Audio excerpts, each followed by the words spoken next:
On the second day of Codmas, the players gave to me the best damn gameplay CDL has to see. Holy shit.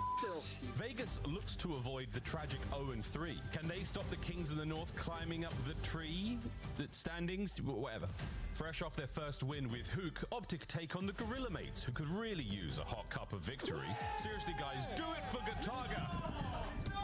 Time's running out for a winless Atlanta to bounce back before the break. But you know Carolina and Slasher only bring gifts of mischief to raise the stakes.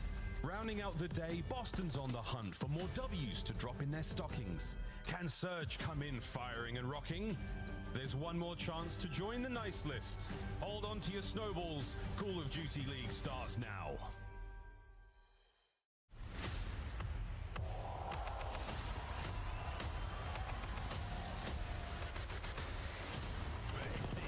Oh, there it is. Ultra come out on top against one of the best in the game. Real with another big couple of kills. Gwen, perfection. Carolina, a masterclass here on Skyline. We are in for one hell of a season. I have Roach in bed now. Roach said, I feel all of you left. I got one more. One shot. I just want to shut them out. They can only go top. Only can go top. Here. Help time. Last one. Yep. Done. Rugs. Low piano. Rugs, Low piano. Stay down. Good shit, boys. Oh, done. Sit down. Find out. There. Find out. He's still there. Right corner. It's one here. All three. In the shower. Deep down. Dead. Hold On the tub. Hold on. I have a pinch. I can't get in. One more. Shower. Oh my god. Holy shit, Phil. Jesus. Yo, don't go game like that. Don't go game like that. That was the worst HPs we've ever played. We are moving ever closer to the holidays. Welcome in, everybody, to the Call of Duty League. We've got Alley Cat, fresh off the shelf, and we've got Nameless, ready to rock. The Nuketown sweater goes hard, my guy. Let's start with you. Go. Nameless, 2 more days of CDL before we go to our holiday break. What are you looking to see here on Saturday? Yeah, I'm looking to see some good matches. I think Atlanta versus Carolina should be a banger, a litmus test for both of them. See if we get some game 5s today. Why don't we? Allie Elf, what are you looking forward to here on Saturday? I'm looking to some more game 5s and some close matches and maybe another upset. I feel like we haven't had one in a little bit. I'm looking forward to more highlights. We've seen a lot of triple kills in the community. Well, they've been sending some clips of their own. Let's go to burgers and fries. Or in this episode, we'll call it ho-ho or oh no. Let's start with Gigawake from below. I mean, I think this is a little bit of ho-ho and oh no for the side of Heretics, but Giga gets the fries for the big 2-piece and the 1v2 to win the round. What a great play. Giga would be a great Santa. He would. I think he'd be a great Santa. Just like dye the beard He's white. so jolly. He just gave us a present of their win yesterday. He's too and now chiseled. We're getting more. He's too Over chiseled to the be new Santa. addition to OpTic Texas. Oh no! Happens to the best of us, you know what I'm saying? Like, happens to the best of us. A little nerves early on, you know, first map. That's why I use frags. Hook, though, making up for it the rest of the series. His first tournament with OpTic Texas. So far in stage 1, he's perfect 1-0. A frag might have been worse. It would have been dropping like a hot potato, but it's fine because he turns around and fries the rest of the series. OpTic Texas end up getting the win, so it's okay to have a bunch performance every once in a while. Yep, gets the French fries, frying a boozy. All right, let's keep this one rolling. At clip number 3, we've got Mac on the attack. Woo! Mackenzie Melts. We talked about what he could do for the team yesterday. He showcased I could also be considered a star slayer if I want to. He is in fact frying. I mean, that was throughout the entire series as well. That's why this is literally just a highlight reel. And as we hand him these fries, what kind of dip do you think he would use? Dip? Yeah, like for ketchup the fries. mayo like, combination. Yeah, a combination's crazy. Some Big Mac sauce. Yeah. with his My fries. guy's eating something that's a little pinkish. Have you ever had honey with I'll just fries? say that. Honey Let's with move fries on to some more fun here, including our standings, because after Cloud9's win, New York is on the board. That can't be said for some of our other juggernaut squads. Look at Atlanta FaZe down there at 0-2. LAG now 0-3 after the loss to LA Thieves yesterday. Their road does not get easier from here. Best of luck as they're taking on OpTic tonight. Yeah, they got OpTic, and I believe they have C9 later, right? So for this LAG team, like, it's going to be a tall hill to climb, man. You got to come out with a W today. Otherwise, you're looking at an 0-4 start before we go into a month break where it's just going to simmer, linger, fester. You can't have that happen. I can't take the show serious with Ali sitting next to me dressed as an elf. All right, Ali, can we talk a little bit about OpTic Texas? What good luck did Santa bring them in the form of Hook? Well, as I am Elf Cat and following in Santa's good luck charm, I feel like OpTic Texas just looks so much better in Search and Destroy. And I know Kenny talked about it. Oh, we had a really rough start in that red car and whatnot. But like we say, it's early in the season. Everybody's kind of map pool testing. One day a map's going to go great for you. The next day it's not going to. So even though they have a new look, it is the same old OpTic. They have still picked up where they left off. Yeah, to me, Shotzi's been the best player in the game across the first 2 weeks. And when you pair that with like his duo and Hook, who plays at that same pace, it's going to change your team a little bit, right? It helped them a ton in Search and Destroy. And Respawn did seem a little bit more consistent in the first couple showings, but that's something that they'll have time to work on over this next month. I think if you're an OpTic fan, you're excited because what Hook brought to the team, the comms, he's developed a lot there. Even Kenny's saying like, hey, I don't have to be that guy giving all the comms anymore. Hook does it for me. And you can see they played some inspired Call of Duty yesterday. Everybody getting animated, getting loud, and they're able to take the dub. And just to confirm this, you said Shotzi played the best in week 1. He was the best player in the league? Yeah. Best player in the world? Yes. Number 1? I disagree. I said it after week 1, and I think so far he's been the best in the world. All right, so that's where I want to carry the conversation. So does LAG have a counter? Do the Gentlemates have that superstar power, or is this going to be a battle requiring teamwork? Of course they have a counter. You look on the flip side, and again, I mean, you're looking at a star-studded world champion roster. This core 3 are ones that have taken OpTic to the test in the past couple of years. They've just had a really slow start, but I will say that match versus LA Thieves looked very much more like a top 4 team, top 6 team Saturday or Sunday matchup. I mean, you have the likes of Kismet, who has gone up against Shotzi for years now, knows how he plays. You're talking about Linz, who's looking to have the same explosive power and aggressiveness as Hydra. There is possibility here for LAG. It's just about if they can actually pull through. This is OpTic's second match in 2 days. They, of course, splitting the hard points on day number 1. You saw the 250, 249 from LA Thieves, LAG. Are LAG the better team in hardpoint, or do you think it's OpTic today? I think it's OpTic today. I will say I came away from that matchup yesterday feeling like LAG made some big improvements. You know, there were some big errors that they made, but they were 2 super close hardpoints. And in the game 4, Linz popped off. To answer your counter question, Linz has shown that he can go toe-to-toe with the best of them in terms of the slaying. Yes. Just the small mistakes that they have to clean up today versus OpTic. Otherwise, you will get pummeled. Going over to a squad that everyone knows has superstars, Atlanta FaZe was on the verge of making a roster change after not winning more than 1 tournament in 2024. That was until EWC. They crushed out there in Riyadh. The team stays together, but they're not finding success. Today they take on Carolina, who shocked everybody with a 2-0 start to the season, Alec.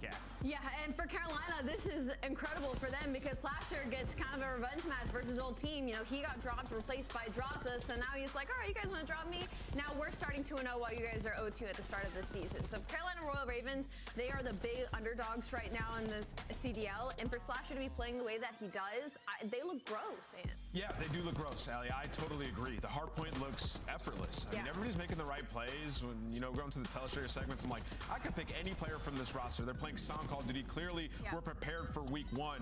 And on the flip side of that, they're going up against an Atlanta FaZe team that looked like they were playing scared. The Tiny Terror's not really doing Tiny Terror things, not pushing out, not getting aggressive. This is a game, it makes sense. And in Treyarch titles, Slasher excels and respawns. Those are his best games. So for Carolina, with Slasher at the helm, I do think this team's going to be pretty good. Let's take a look at some of the numbers here. Celium always on top of our KD leaderboard for the league. He is below a 1.0 for the first time that I can remember. Can Slasher keep up his 1.2 ways against Atlanta FaZe, Ali? This is weird to look at for me to see Celium not leading in the kill category. But I will say, you know, they did show us the Atlanta FaZe that maybe we were expecting for pushing a game 5 versus the LA Thieves. But even then, weren't able to close it out. Their respawn just has not been there. There has been a time and place in the past couple of years where Atlanta FaZe struggled in hardpoint as well. But they at least had Search and Destroy to lean back on. I don't see anything that they're very confident in right now. Yeah, I mean, even saying that series versus LA Thieves, a search too. Like, Yeah. not able to close out these search and destroys. Like, I feel like they're still learning the game. I do believe week one they were behind the top teams, Atlanta FaZe. Like, just so many plays that they were messing up, but they can get by raw talent alone. We saw it in the rewind, just some massive plays to clutch up and win it. So for Atlanta FaZe today, a great test against the Carolina team that's good on all levels. That matchup will be the third battle in another 4-match Super Saturday. Let's take a look at the full schedule as we will be kicking things off in just a few moments with Toronto Ultra and Vegas Falcons. But looking at the rest of the matches, Allie, how many game 5s are we going to see? I feel like we could probably go to 3 after this first matchup. I think there's possibility for Boston Breach Vancouver Surge to go to a 5. I definitely expect Carolina and FaZe to go to a 5. And if Gentlemates play like they did versus LA Thieves, we'll definitely get a game 5.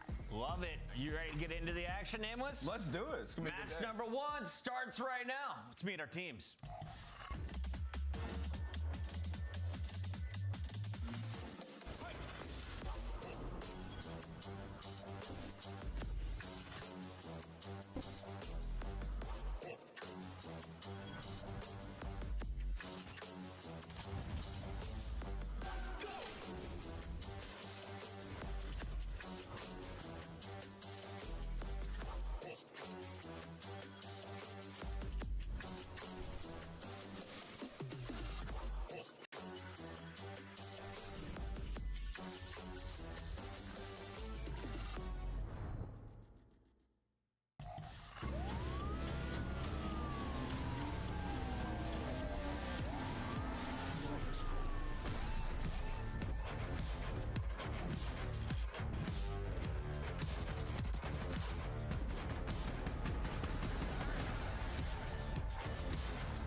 Toronto Ultra losing Scrap, their star AR, and of course, their young stud Envoy. Instead, they pick up Beans and Joe Deceives, a new stud in his own right, who has been a dominant force in Search and Destroy. If you ask Chance who's the top objective players, Joe is always in his top 3. I mean, this was a great swap for Toronto Ultra. You know, they had 2 missing slots, and they were able to find 2 players to fit those roles perfectly. And Beans, very aggressive, very high caliber, high octane AR. And then in Joey Deceives, who has a very high ceiling of being a high pressure, high octane SMG that plays the objectives. So for Toronto Ultra, so far, the slots are working. On the other side, we have Vegas Falcons. This is our newest franchise. They've come over. They bought the spot from Legion, the Saudi Arabians. Not finding success yet, but today, it's going to be a whole nother task to take down Toronto Ultra. You've seen decent games from the individuals. Who needs to step it up, though, if they want a chance to compete? Yeah, I think King needs to step it up today, but it's hard for me to say that because he feels like he's the only SMG in these tough situations, right? So really just some team changes. Got to find out who's going to be running the second SMG on the team. And then I'm expecting a lot of development over this last week that they've had. Skyline has seemingly been the only map that they feel comfortable on. With the ARs, I expect them to play a little bit more rewind, maybe some protocol. All right, it's time to get to our scuff pick'ems. Let's lock them in. Nameless crushing 12-4 after getting his first 3 wrong. Let's Kick go, us baby. off, my guy. I'm going to go with Toronto. I think they get this one done. I believe in the Beans. How many games?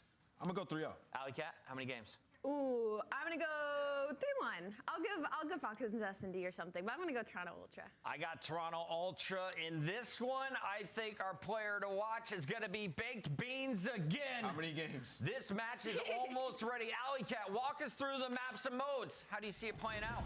Oh man, I already see that Skyline hardpoint as map number 1, and that kind of makes me a little bit worried for the side of Falcons, just because we saw them play it close, but when it came to closing it out, they weren't able to keep up the pace. So map number 1, I'm leaning towards Toronto. Oh, Joe, I think we have a gift for you. Oh, it's early present. Christmas. I missed out on all Christmas, man. Did you guys send that one back? Do you need a receipt? I got the receipt over here. Yeah, if you receipt. need it. What's the return policy on this thing? I think 24 hours. Do I have to open this? Yeah, you have to open it I first. do? Okay. Hello. This is weird. You look great. It's a brand new Maven. Merry Christmas! Yeah. They really got that on tight, huh? Oh. You good? Oh, I saw your belly button. You saw my belly button? All right, we're doing great, guys. I thought it was perfect. I thought it was a giant nutcracker, honestly. They really put a lot of tape on that. I like your bow as well. We were gonna wrap me up even better. It looks good, right? Yeah, it does. I feel very sexy. That's like the first time you've been wrapped up in like what, like 20 years? Yeah, it's been a minute. Yeah. Makes sense. You ready to have some fun? I am. Does this look good though? My bow? It does. All right, perfect. Let's have a blast. Merry Christmas, everybody. Listen, we're not going to be broadcasting over Christmas. We're going to be off. Everyone's going to be celebrating, so we wanted to have a little fun. We hope you guys are ready to have some fun. We have a great day of matches ahead of us. Toronto Ultra getting ready to get nasty up against Vegas. Taking a look at the record overall right now. I mean, obviously, Joe, Ultra a favorite in this one. Oh, yeah, no doubt about it. But the desk kind of talks about just what progress has this Vegas team made in a week, let's say, right? You're seeing them in Pro 8s. They're scrimming. We'll see how much better they're going to get. But, yes, Skyline has been their go-to in other matches. No, I think it's a good point. That's been the big thing. We figured they would struggle at the beginning. Do they improve? Do they get better and better like we've seen some of the international competition do once they're getting regular scrims against the top teams in the world? Nice little opening start, at least here. As Kick's able to get two, they'll lock down the opening hard point. And I mean, the slaying numbers have been there for them at times. They've been competitive in some maps.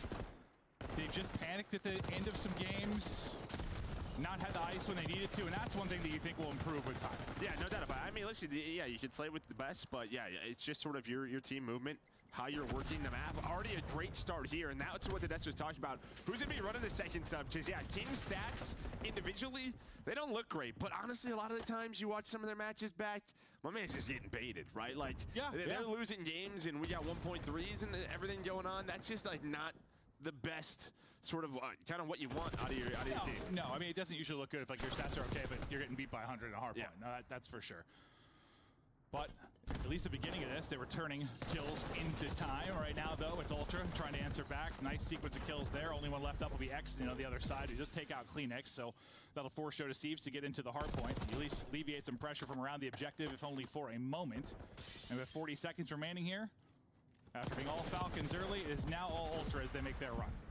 Yeah, you saw right there, slow start for Ultra in their series.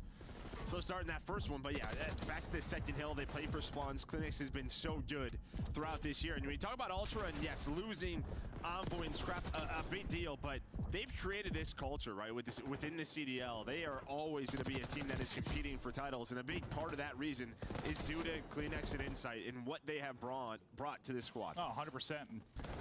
Well, it's CleanX and Joe Deceives right now that are on their 4 sprees. One of those comes to an end, but yeah, I think we've talked a lot about the culture. I mean, remember, it started kind of as like a boy band at the beginning of the CDL. Remember, they had what, like, it was like 10 of them. Yeah, 10 people on that roster, and it was a lot of wackiness early on, but it started to solidify. It's been a great organization to follow throughout the history here of the CDL. Beans, a newcomer to this culture, have a rough start at 2-7, and well, it's about to be basically a tie game as the Falcons now answering back. Just been a game of trading blows so far. No, really, yeah. I mean, considering this is Skyline, we haven't had too many breaks. Now maybe a chance here as Joe working through the middle of the map. 3 go down here for Falcons. That will be all 4. But yeah, it was pretty clean P1 and P2. Not the normal chaos that we see on this map, but you head over towards this P3. There's going to be a lot of trading as King. Be able to find a multi-kill with that sub of Beans. A slow start, but now on 3 in a row. Yeah, he is a guy that can absolutely go nuclear at any given moment. Starting to come alive in this one, as you said. Now we'll focus our next hard one. Playing deep is Roxas, but he is going to get cut down. So he gets picked immediately, though. He's the guy trying to fight for those back spawns early in this hard point. Then Joe Deceives starts cleaning up. 11-4 start out of him, and all hard point control. Over to Toronto Ultras, where he saw that crazy finish to a hard point yesterday. An absolutely wild one. It can get a bit insane here. Yeah, and I think weekend 1, when you watch this Vegas team, when they were in their spots, they looked comfortable. But breaking these setups in these hills, that's where they're going to need to find a way to improve. And over towards this P4 now, they do get some early pressure, but all Ultra now starting to circle. Yeah, and I mean, I was talking with Ann earlier. You were talking about how they just get a little panicky sometimes. And I imagine when you've got like the rotation, you've got the setup. The game's easy. Yes, the game is easy. You calm down. Your comms calm down as well. When you're trying to break or the pressure's on, you got to learn to kind of take a breath in those moments, and that'll come with more reps. Or it won't. Or it won't. Yeah, we'll see. But so far, so good here as Ultra continue to build this lead. Shots a little bit off for Joe Deceives, but he's 14-6, so can't give him too much flack. He's he can have a couple. Now, into our second set of rotations where you start off nice if you're a Falcons. We'll see if they'll be able to do it again, but behind Beans is double. And they might be in trouble early at this point. And yeah, just the constant pressure here from Ultra. Near the objective, just winning the gunfights kind of where it matters is, yeah, they're now collecting this time. What, it was like 35 points on that P1. After that, it's been all Ultra. Kicks from up top, able to find one, but you got to get the player off the hill. Inside just hanging out. Well, I think that's what happens, you know, sometimes maybe when the comms are panicky, you're panicking a little bit, you get in this cycle, right? Where like, you aren't rotating first, you're trying to break, you finally break, it's late in hard point, we're back to it, we're trying to break the next, you just get in this unending cycle, and next thing you know, you're down 100 points. And that's probably sometimes where like a maybe more experienced team in the league finds a way to get out of that cycle, whereas they're still working on that. Yeah, 100%. You maybe get a chance here for Dead for a brief moment, so you find some scrap time, and now it's just a fight for these rotations. But again, Rox is trying to do his best to stay alive, but all three of his teammates gonna spawn out, and it's just when they're dying, right? With 5 to 10 seconds left, you're gonna make that game so much harder. But maybe they get the pressure on right away. As Exit is able to find one, make it a double. But Ultra right now up 100 points. They are cruising in this hard point. Let's go to a listen in with Toronto. I'm on top. I spawn. Still back. In time 2, in time 2. Time is low. He's dead. Piano. 2 time. Yellow piano. Two time. Want to catch you maybe? Someone help me. Valkyrie stunned. He's still back. Challenge help. I killed 2 on you guys. I killed 2 spawners. Last guy is a body. I'll go low. Take your time here. You can do the double jump if you want. I will. Open it tight as fuck, bro. Yep. I'm gonna side across, Jim. One slow bed, maybe. Give me a sec. Jim! I got stunned. Fuck. Heavy now. Where'd he go? Alright, weak. Unless I catch him. I'll go to take me across. He's in the right corner. You can grill and shoot him. Holy fuck. Top on me, guys. I don't see him. He went top down. I'm gonna jump. Just run it. I'm kitchen, Roxas. Keep shooting. There's just bullying. There's some kitchen. You can go to the right corner, I think, and shoot him. One shot back down. They're just playing the line. They're playing the line. Someone. I'm waiting for you guys. The listen in, and still a massive advantage here for Ultra, about 60 points away from closing it out. Control right now for Falcons, but that slips away pretty quickly, and they'll have to rotate to pick somebody else into the hard point. If they're going to make a run, it's got to happen right now. They need this time, they need the setup for next, and they've got to make a massive rally. Yeah, unfortunately for Beans, we were on his POV when he jumps off the map there, but you know. I mean, you heard down in the listening, obviously the comms that we're used to from Toronto Ultra rosters, just very calm, cool, collected, but a little bit frustrated, right? Just trying to find maybe an opening for those breaks. As Falcons in a great hold there, and now you win this rotation over to P4. Yeah. It was so good at Kitchen. And like I said, Ultra, they were frustrated. Could not find a way to break on through. There's now, what, a 50-point lead with 50 seconds left on this P4. Well, that's why I said, right, we can't listen to them. Like, they literally had to get that time and get this rotation, otherwise the game's over. The lead was just too significant, but they have had a great stretch here. A lot on a booty to make the play. Wood paneling there might be enough to keep Insight alive. Yeah, I think it is. Yeah, he hits the shots, it sounds like, and yeah, just runs out of bullets. And you saw as soon as he goes down, boom, the spawns pop up for Ultra, so they're in control. Can they get a big break here? 40 now for the win for Ultra. Able to take out one, at least clear him out of the point for now. Weak and stunned up is Exit, so the rest have got to help him out. Abood doing his best. Roxas there with him. Exit through on the feed as well. Everybody rallying here late, but still a lot of work to do. Still trailing by 50 as we get back into a P1. Nobody there yet. You saw working underground. That'll be Abood trying to make the play. We'll see if he'll find the route and the time. He is able to get in behind enemy lines, alleviate pressure from this side of the map, and stay up as the pressure comes in. His teammates finding kills as well, and now you're able to get into the hard point. He is moving, he is grooving. Abood is making the plays. Unfortunately, your teammate just lost the fight around the hard point. That's going to make things tough. Yeah, I mean, what, Joe was 14-5, I want to say, at one point, and that's just how this game has changed. 21-20. He was on 5 in a row. But yeah, again, losing the fights around the objective, doing such a good job fighting on back, making this a battle. You see it in the stats. They can slay with the best of the best. It's just When can they execute to find these wins? If FaZe didn't go to 100-point hole, they'd be in a pretty good spot. Just came out a little bit too slow. Didn't get turned up to what, halfway through the second set of rotations. And it is still possible, but God, it is going to be tough. But here we go is right. Big gunfight win there. Beans is going to get smoked. New hard point popping in 3. Purple arrow starting to fly forward, but at least the early time is going to be the way of Falcons. Chipping away, chipping away, chipping away. Just trying to erase this deficit. It's 4 straight for Xnid. Eyes on 1. I thought those would be a much easier gunfight than it was. He almost got zapped. Yeah, but they get broke. Again, it's just when they died on that rotation. You had the positioning, you had P2 control, but well, I think with 3 seconds to go down, the spawns come in for Ultra. They flip the map on its head, and now you need a break. So it's like they got 1 step done. They got into that setup. It's just when they got taken down. They certainly make it incredibly competitive down the stretch, but now in trouble losing this one. Just 5 points needed for the W. Ultra have got it locked down. Their holds have simply been stronger, and that will be the map 1. Ultra are going to take it.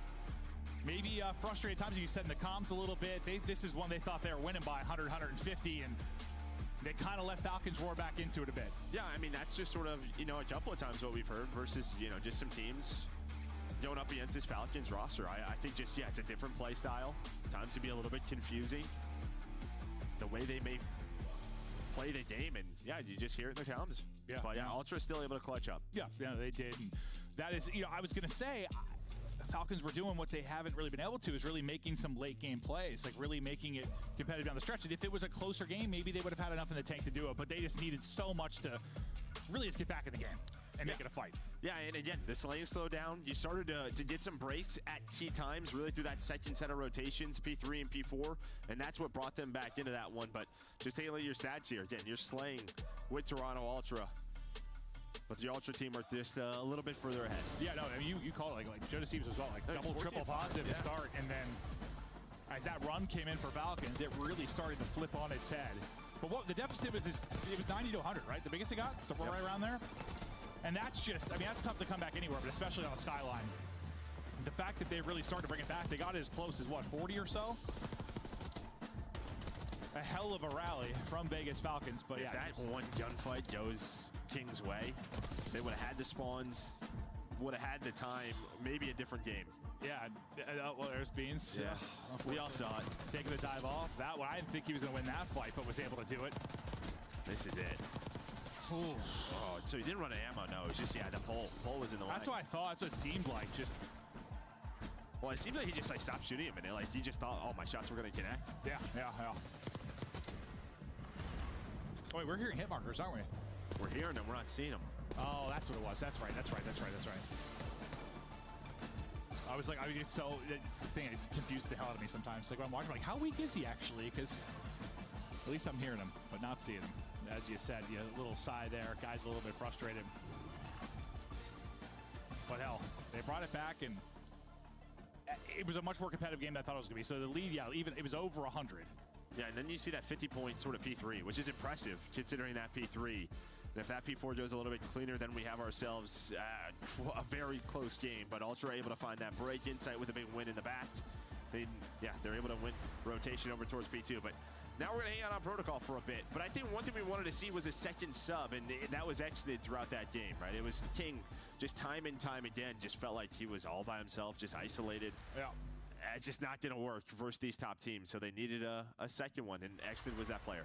Checking to make sure my bow looks okay, Joe. Looks great. I still feel beautiful. But all right, now we get forward to Search and Destroy. At least the first series we casted for them this year. Hardpoint didn't go well. They bounced back. I think with Skyline, they had a significant victory there. They made some really good plays in Search and Destroy, and that's where they're going to have to catch people early on. You can't take me seriously at all, can you? No, it's absurd. And honestly, I was looking at the fire. I was wondering when we got that. We got a nice little ambiance. They've created a little romantic setting for us. I wish you had some hot cocoa, some marshmallows. Instead of just a hot guy. That's me. Sure. Yeah. that's what you're into. I don't know what's wrong with me, but we'll look forward to the Search and Destroy as both teams try to get through. We're in the Christmas spirit. We're feeling turnt. We're going to have a blast today. We've got 4 matches coming your way, and 4 tomorrow, and then, yeah, the break will come up. Then we'll start to, I don't know, this is like it almost feels like a preseason type thing. It's not, but like it feels that way. Like everything is starting to ramp up after the holiday as we get closer to our first major. And well, as soon as we get back from holidays, the minor, right? We'll have the minor tournament. We'll see our teams in a tournament style, so that'll be great to come back to. I realize this. It looks like this giant thing in my pocket is my mints. I don't need these mints in my pocket, do I, Joe? Do you want a mint? I'm good. Okay, just figured maybe you would. Beans thinking about his flop off the map. He's trying to lock it back in. Some intense chatter, it looked like, going down between the Falcon side, just maybe talking through upcoming stuff with the Search and Destroy, or maybe something that went wrong in the last map. Hopefully looking forward and not behind, at least for now, when you're in the middle of a series.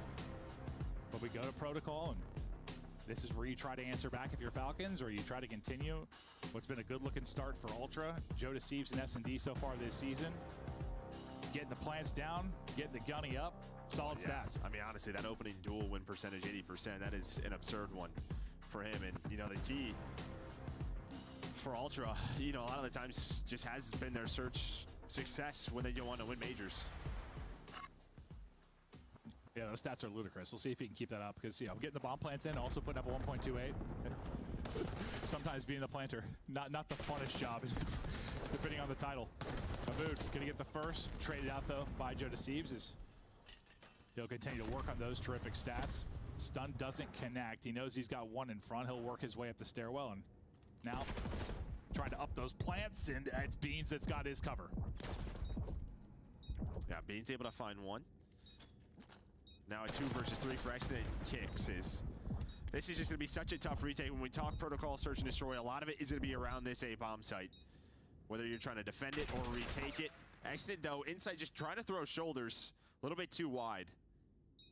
Does get caught. 25 seconds left. Here comes both players for Falcons, and they find another one. So Accident finds 2 picks, and now it's all down to Beans. Had a bit of a rough map, number 1, but can bring it back all right here. Just hanging out, staying patient. Hello, but Kicks doesn't hop the bomb. He stayed right near his teammate. Beans is thinking he's going to be on it, but he's not. Oh, nearly such a patient and sick play there from Beans. I mean, the fact he has to get spotted on the slide through and the slide out. Like, I thought in one of them he's going to get picked up. As we go to take another look at it, I am not sure if they're seeing a blue screen or just I am. We are seeing many blue screens. Yeah. Okay. Well, maybe some technical difficulties. We're working on it. Give us a second here. Sometimes I'm just not sure if it's just us or if you guys at home too. I think we're getting things fixed, but bear with us here for a moment. But yeah, I think you saw from Beans' just facial expressions. Just okay. Here we go. We're good. Again, just another situation. He's thinking differently, and yeah, they played just maybe a little bit different and able to clutch it out. But a great retake when you talk about that A-bomb site. Well, what was there on the kill? Was it like 11 seconds? Or 11? Yeah. 11 and a half.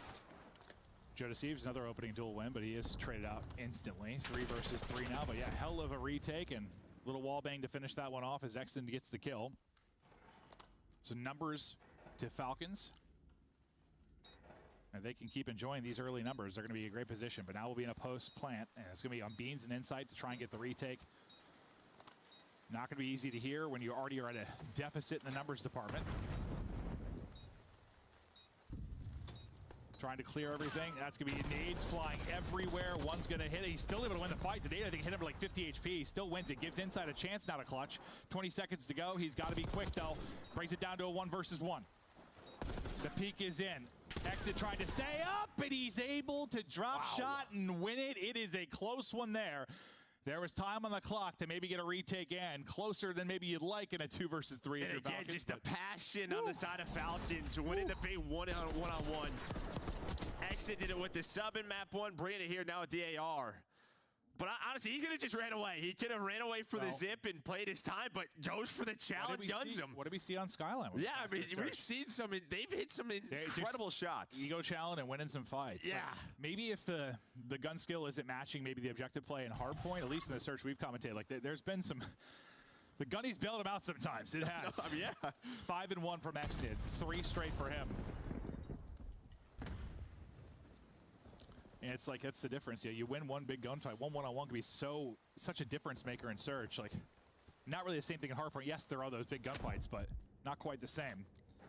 This time, Ultra finally is going to have numbers in a round as they worked A, but Joe's got the bomb over towards P1 area, right? So it's like they had A control. Falcons are probably thinking this is going to be an A retake, but it's really not. So, watch Roxas and Kicks kind of go all the way through towards the top side of the map, but inside just trying to recollect this bomb. Able to get bomb back. 2v2, buff 40 to go, and at least for now, as you can see on the minimap, he's going to be wide open. Beans playing for info, not really anywhere near him and the bomb, but there's so many things to check. You just gotta hope he gets a freebie, and he's able to do just that. Well, Beans had some off angles, right? Another one right there. We saw it in round number 1, just not able to clutch it. Just not have been able to find the guy, but we're gonna have another one-on-one situation. I'm loving this. Give me one-on-ones all day. 25 seconds to go. He knows where Beans got the kill. Beans is feeling maybe a little bit of pressure to go back and check, but there's the spot in. Now what do you do if you're Roxas? There's just no time. And honestly, like, what a read by Beans, because he should have been on this thing diffusing. He still should be, and you're going on these routes that are definitely longer than 7.5 seconds, but it doesn't matter. There we go. And again, just the facial expressions from Beans are killing me, because he's just like, it's just very different styles. Yeah, no, what he's expecting maybe how to be played. Well, I mean, he knows where he got that first pick. But yeah, there's so much separation between him and where the bomb's planted. It's like, yeah, after the kill comes in, he could have just went straight to it, and he would have had plenty of time. Plenty of time. He almost got caught. Thankfully, a nice little shoulder there to just spot for info. But that was my first thing. As soon as he killed inside, I'm like, I mean, you know where Beans got the kill. No, we're being told that. Well, yeah, it took him about 16 seconds to get near that bomb. So, yeah, you had plenty of time. Twice. Yeah, you really did. Challenge at top middle. No kill through yet. But Abood will be pushing it. Kind of holding this backside deal with it will be Beans. Trying to maybe pick up an off angle again. Well, he's actually wrapping back to check deep side of bomb. He's got 2 players near him. He's got a bit of help in the way of insight. Long range beamer there from Beans. He's still got multiple players near him, so he might be in trouble. He's got some cover here to work with, trying to dance, dip, dive, stay up, hoping some help comes in. It does. Buys enough time for Kleenex and another teammate to rally over. They've got the full troop there outside of Joe Deceives, and you're in a 4v2. Yeah, but you're going to fight number 7. Roxas maybe could be the difference maker here to find Beans. Kicks, though, going to get picked apart. So you kind of had multiple players lurking throughout that round. The first one, King. You're hoping he gets the trade on Beans, but just a little bit too much cover. And then, yeah, the teammates of Ultra fly on in. There was a chance there. There was an opening for them to execute on to be on that round, but just couldn't find the kills. Yeah, no, I mean, Beans' movement didn't look crazy or anything. He's had great cover to work with. Like, he had a lot to work with. He was panicking a little bit, but he stayed up just long enough for the help to come in. And they'll get another round victory there. As Ultra continue in this search and destroy, and Roxas chats it through with the team. As he's kind of left out to dry late in that round. I don't know if left out to dry is the right word, but just that guy that's last alive. Yeah, last alive. Tried to make a play. Everybody dropping down low for Ultra. Outside of one playing top and inside. There'll be a boo with the beginning chow, and not able to finish off that kill. Those gunfights, it can be kind of awkward where you're just shooting down there, hits a slide, and suddenly you lose him for a sec through the ladder. Yeah, definitely want that to be a little bit cleaner, but it's okay. Yeah. You're able to get a first blood on a Kicks. Yeah, you'd love to get a kill there, but those, those can be a little awkward. Yeah, no doubt about it. Yeah, looking down, slide hits. Either way, here comes the retake, and Joe gonna try to do what he can. He's gonna be the last player alive now in a 1 versus 3. 20 seconds, a lot to do. And he is stunned up. Best of luck with that one. Great stun, great chow, diffuses in. It's another retake here from Falcons on B. Well, this is just not easy. It is not easy to retake that bomb site. They have done it twice now. Obviously, the first blood's coming into play. When you have that 4 versus 3, that helps. Yeah, 4v3 in both, right? Yeah, numbers in both. Just felt like... I thought for a second, like, Joe Deceives was going to be able to get maybe 2. But then you look up and he's last alive. It didn't really matter. But great job there on the retake from Falcons.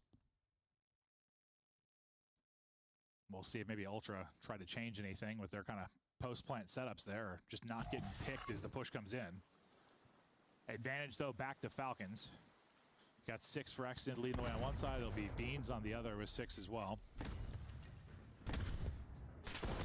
Oh, well, before he's really even started to shoot, he's already getting laced. Great shots there from Insight. Abu trying to finesse down low. He's going to get double chowed and dropped. Exton able to get out with 7 HP. I thought he was just going to send it for the second. I was like, all right. Yeah, nice little like different kind of shoulder. But yeah, just peeking that. And, you know, Falcons, they try to switch it up. Try to hit like a delayed A. Maybe catch them rotating off guard. But the big problem is, yeah, you get first blooded Inside with some great shots. Window to window. And now it is Exton with 50 seconds in a 1 versus 4. Yeah, that's one of the situations you trust Insight to win his ones. And best of luck with that. Nothing he can do. Dominant round by Falcons in the retake, answered by a really clean one from Ultra.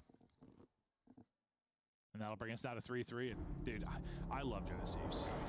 He just always looks like he's having a great time.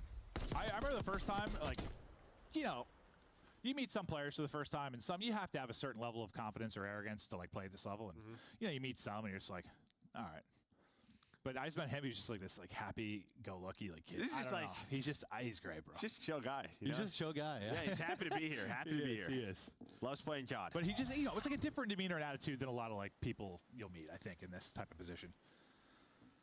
And it's good to see him now on this Ultra team. First blood there for Kicks. We're able to double nade Kleenex. See if Joe can make the plays. He'll have bomb in hand. He has a lead man and Beans. They're trying to get here quickly. If you get a plant, get Beans back to his spots. Yeah, this is doable. Oh, but Kicks gets through both. He's right in between. You see number 8. Help. He's kind of splits them, but nice Beans is here. Stay alive just long enough for the help to come in. The retakes have been great on A. Sorry, I don't know why I said B earlier. On A. Now can you do it on B if you are Falcons? 3 versus 2 for Falcons. Beans trying to find a different position. 20 seconds to go. Well, and Beans is thinking they're not going to defuse this, right? I mean, that's how both of them are playing this. They're not checking this bomb. Rox is finally going to get on it, and Joe's able to find 2. Again, just playing the clock. We kind of talked about it last week. You may not know the sort of style or instincts that these guys have, the way they like to play. And they're just starting to figure it out. Plant the bomb. They're not going to hop on it. Yeah. Let's just take our time. Just don't die, pretty much. Yeah, and just Beans ends up in a position where he, I don't know, they're not able to kill both players and hop it. They got no idea where he's at. And, well, the fact Joe Deceives gets 2 is massive. Yeah, I think he wins the first one, and then the second player, Roxas, just got on that bomb to start defusing. So they line up for him. He's able to find that double, and, yeah, then just not enough time on the clock for Falcons.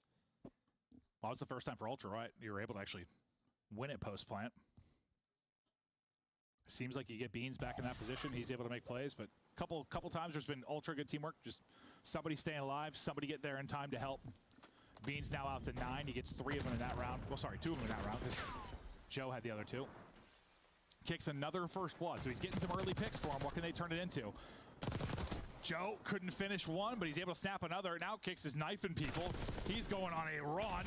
Abood wins his. Joe Deceives falls. Fast one there for Falcons. Kicks is taking names early. Yeah, I mean, Kicks, obviously, you get the first blood, then finds the player on the zip line. But King just, Joe misses like 1 bullet. King was able to play his life, then flash all the way through. And with that first blood, middle of the map is open. So as soon as King starts getting shot at, Roxas just works through the middle of the map, has his teammates back. And this is a back-and-forth battle. Yeah, no one able to get any control in this search and destroy. You need this one desperately if you're Falcons. Can't risk going an 0-2 hole against a team like Toronto Ultra. They'll put you away. But yeah, Ultra trying to figure out how Falcons are going to play certain scenarios. They still haven't figured out the early game. It feels like it's mostly been these bloods for Falcons. Can they find another one here? Stunts hit on both sides of this. Now nades everywhere. Shots will hit. Another first blood for the Falcons side. This time it's directed. Kleenex just got to get out of here. I am out. Everybody is dropping. Early control from Falcons. Yeah, I shut down A again. So now 2 versus 4 for Insight and Kleenex. You see Insight? That is just not the easiest gunfight. That's what makes A so difficult. No, it's not. Good thing is you hit your shots. You're only hitting forehead, but it is a mean heady. Insight and Kleenex. They find Roxas. This might be winnable. Insight. Thinking about watching Heli. There we go. Able to spot him. Now you can work the bomb. duo as old as time here, and Insight and Kleenex trying to bring it back in a 2 versus 4. Bomb planted. Now what can they do from this? They see one crossover to Heli. That'll be Insight. Kleenex, what position can he get to? Oh my God, doesn't get first shot, but he's able to snap. Insight can't win his one though, so it's all gonna be on Insight. His position's given up with a kill. Now to clutch in a 1 versus 2 with 30 seconds left. Can't do it. Back-to-back rounds. Now for Falcons. Yeah, it's just as soon as they plan, right, they see Insight cross to Heli. And that is just a position, as soon as you cross over there, like, yeah, you can finesse and waste some time, but you're just gonna get hunted, right? And it was so early in that bomb plant. Kleenex does a good job winning that first gunfight, but there were still 30 seconds left in that 1 versus 2. They knew exactly where he was. You need to stop him, and he is dropped. Nice job closing that one out. And again, you mean just put yourself in a 4v2 early on, have great advantage, and yeah, it gets a little scary. But they got enough to shut it down. Now you're a round away if you're Falcons from tying this one up at 1-1. See if Ultra can push it the distance. And Ultra 3-0 on the year in Surge, so this would be their first S&D loss.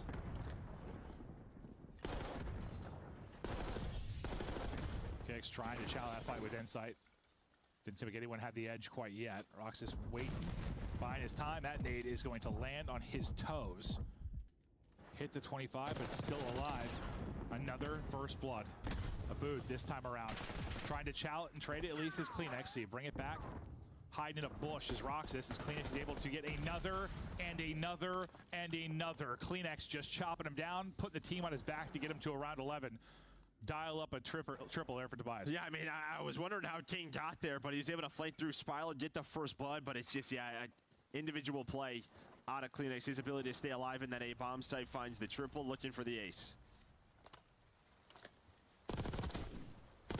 There's one for Roxas. Takes it to a 1 versus 2, 30 seconds to go.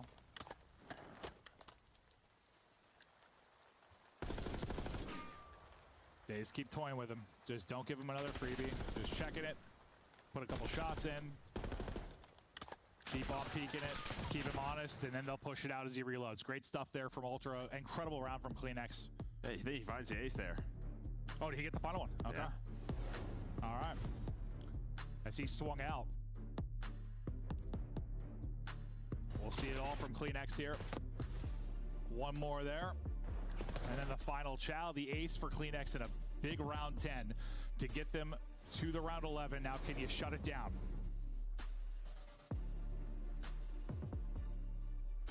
The teams chat through what their strats are going to be here heading into the final round. Defense for Falcons. They've been great on their retakes. They've also been great with the first bloods. All the retakes have happened when they've had numbers. Can they get numbers again? Well, they've defended A very well.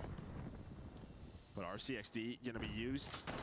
King gonna go for it. Maybe doesn't mean to zip right away, but Joe gets a first blood, punishes him, trying to hit the flank. I thought he was just gonna hip fire cheese him there in the face for a second. That would have been insane. Oh yeah, it would have been absolutely insane. Exit, a chance here. Well, now it gets harder. Simtex in, backs him up, trying to win the fight. Oh, it's so awkward there with the railing. Insight gets one at the same time. It's down to Exit and Roxas, as they are in trouble now. They have to retake this 2-on-4. They've been so good at retakes, but they've always had numbers. Not the case here at all. This seems impossible. You just have to get a pick to even. They're not gonna give you one. Yeah, you have to get a pick, and there's no chance to do it. Ultra win 2 straight rounds to close it out in round 11. Kleenex puts the team on his back in round 10 to get him there. And then it's a full effort. Abood's out of his chair. I think he's frustrated. Yeah, I know. Just dying the way he did. You saw him kind of smile after, like, yeah, I think my what bad boys. he's thinking is there's an RC car in play. Like, maybe I can get a timing, find that player, maybe get 2. Well, he's with the guys taking risks for him. It also could be like, sometimes you're in those scenarios. He might have like wanted to fake it and cancel it, but then Joe peeks it right at that time. Maybe. But the fact is, it's one of those risks you probably just don't need to take. Yeah. In a 4-on-4. Like, you have zip control. What else do you really need? The look on his face kind of said oopsie to me. Yeah, probably hit the wrong button. Yeah, whatever it is. What we talked about in some of the hard points, like Ant was showing me, like it just had some kind of panicky moments. Maybe one of those kind of in around 11 that bites you, and you just gotta hope if it is like nerves sometimes. These guys just playing the league for the first time, a lot of pressure, moving to the States, a lot going on. That you'll work on those moments and improve as we go. But it's a tough loss there because you had a great comeback in the map one. You just went down 100, so you didn't really have a shot, but you still brought it back and made it competitive. Here, you're in control. You're up 5-4. You think you got a map 2 victory, but Ultra step up. Kleenex makes an insane play with an ace in the round 10, and we get ready now to head to a protocol control to break that down. And our last 2 maps, we're going to kick it back over to the desk just to chat through things. Is so excited right now. Protocol Control makes its appearance 5 days in. Finally, we get some variety, Chris. I mean, come on. Before we get to that, though, let's draw some conclusions. Jump right into this one for us, Ant. What do you got today? Yeah, well, first things first, we got to talk about what happened at the start of the show. So let's get right into our conclusions here. All right, so what I want you guys to pay attention to right here, let's zoom in here. Listen, look at the facial expression the entire time. It goes from joy to just absolute anger. Look at the eyes, it's gonna tell all. And then he just kind of gently pulls this up. Listen, you gotta just rip this thing off, pull it straight off here. So let's play the clip and let's get into it, because my guy Joe was happy at first until he realized who it was. Oh no! I mean, come on. All right, now let's get into the actual clip. I got some real stuff to talk to you guys about. Okay, so you heard Clint and Joe talking about the retakes that were going on this map. So Vegas Falcons, they don't pull away with it, but this is actually an incredible retake. So we're going to talk about this here. So when teams decide to go down low, surprise, motherfucker. Here they're going to send like 3 people down low and hold 1 guy in the building. This is insight in the building. So basically, the only information he has is like middle, and like he can see the windows here, right? So what you're going to see here from Falcons is they get fully aggressive here. They send 1 player all the way through P1 around to like pinch in case Insight were to pick up a kill here. And then number 8 also has information to try to chow that. So you're kind of converging. This is the first guy you have to kill, is the guy in the house, right? And then you sort of want to trap everybody down low. And what you see is, based on the information that they gathered mid, they are going to kill Insight. And you have King, who got aggressive through mid, took over their P2 plat. So you have angles to go from down low in the building. You know the zip line right there. You can go from big door, and you can also come down your spiral, right? So converge from all angles and sort of trap them, but it all starts with taking the space. Hanging out with Once some you people gather in that VR information real mid, quick. King of Bode gets pushed been all a the way minute. up here to P2, just trying to play information. You see 7 on the minimap and number 8. They converge onto Insight, they take him out, and then you're just trying to draw people out of position here. So Roxas does a great job blowing up the trophy, throwing a nade to make it seem like they're going to come down the zip line, but he actually repositions to go play trades with his teammates. And meanwhile, all this is happening, Toronto's trying to cover everything. Spiral, zip line, big door, and you just don't have enough time to sort of facilitate that. Said still no fucking chameleon yet. And that's how you should approach it when they try to stack down low. Drawing concluded. Well done, Nameless. Great breakdown. Toronto Ultra back-to-back round 11s on Protocol Search and Destroy. Last week, it was Beans dropping 1,600 damage. This week, Kleenex with 1,250. On the other side, XNID was able to drop some big numbers of his own. Allie, is their life still in this Vegas squad? Absolutely. Honestly, they should have won that search and destroy. In my eyes, Toronto's post plants were awful throughout the entirety of that map number 2. And Toronto's very, very lucky that Joe was able to win a 1v1 versus...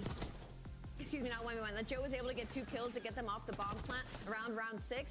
And also, they were lucky that King of Bode may have made a mistake and gets first blooded in that round 11, because Toronto were on the offensive and they have not been doing well on the attack. Every single time they got the bomb plant, it didn't matter. Ooh, I got a free bundle though. Falcons was able to get the retake almost every single time. So for Falcons, you're definitely kicking yourself.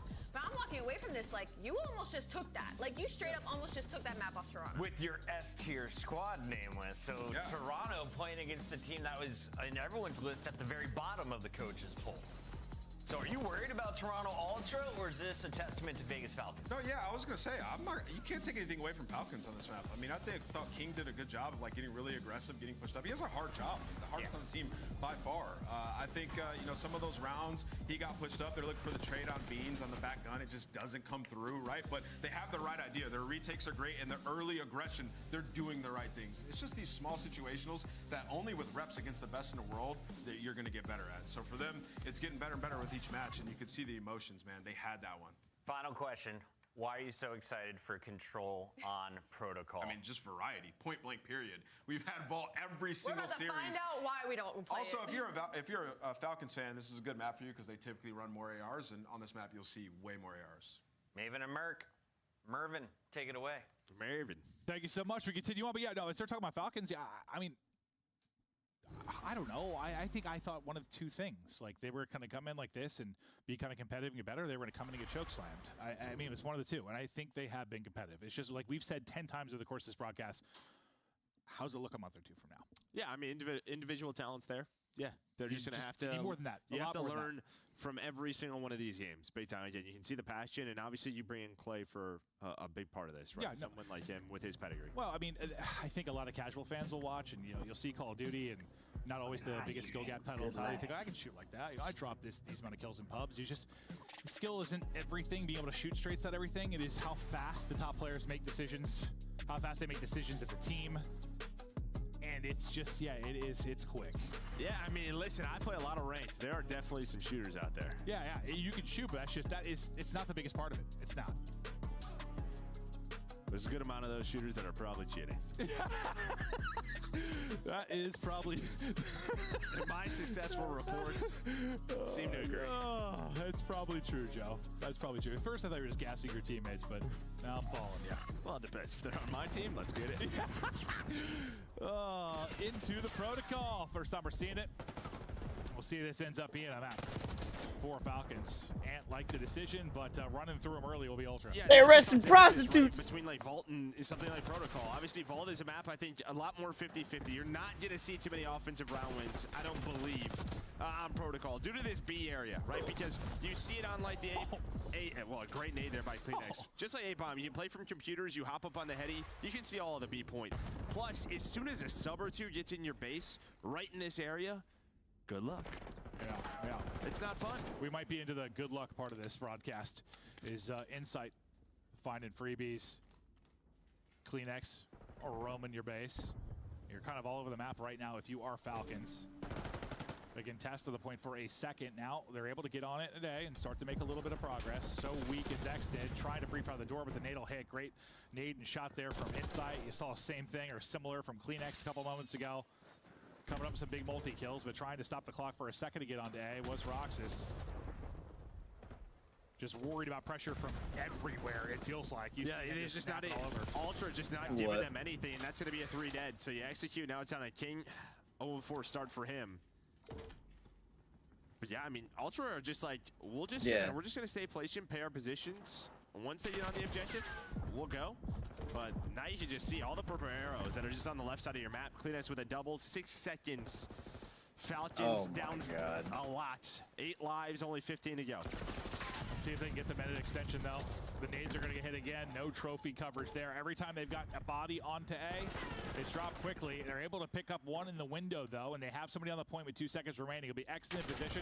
Kick's trying to help with the window. Not going to help, though, as the flank comes in from Kleenex.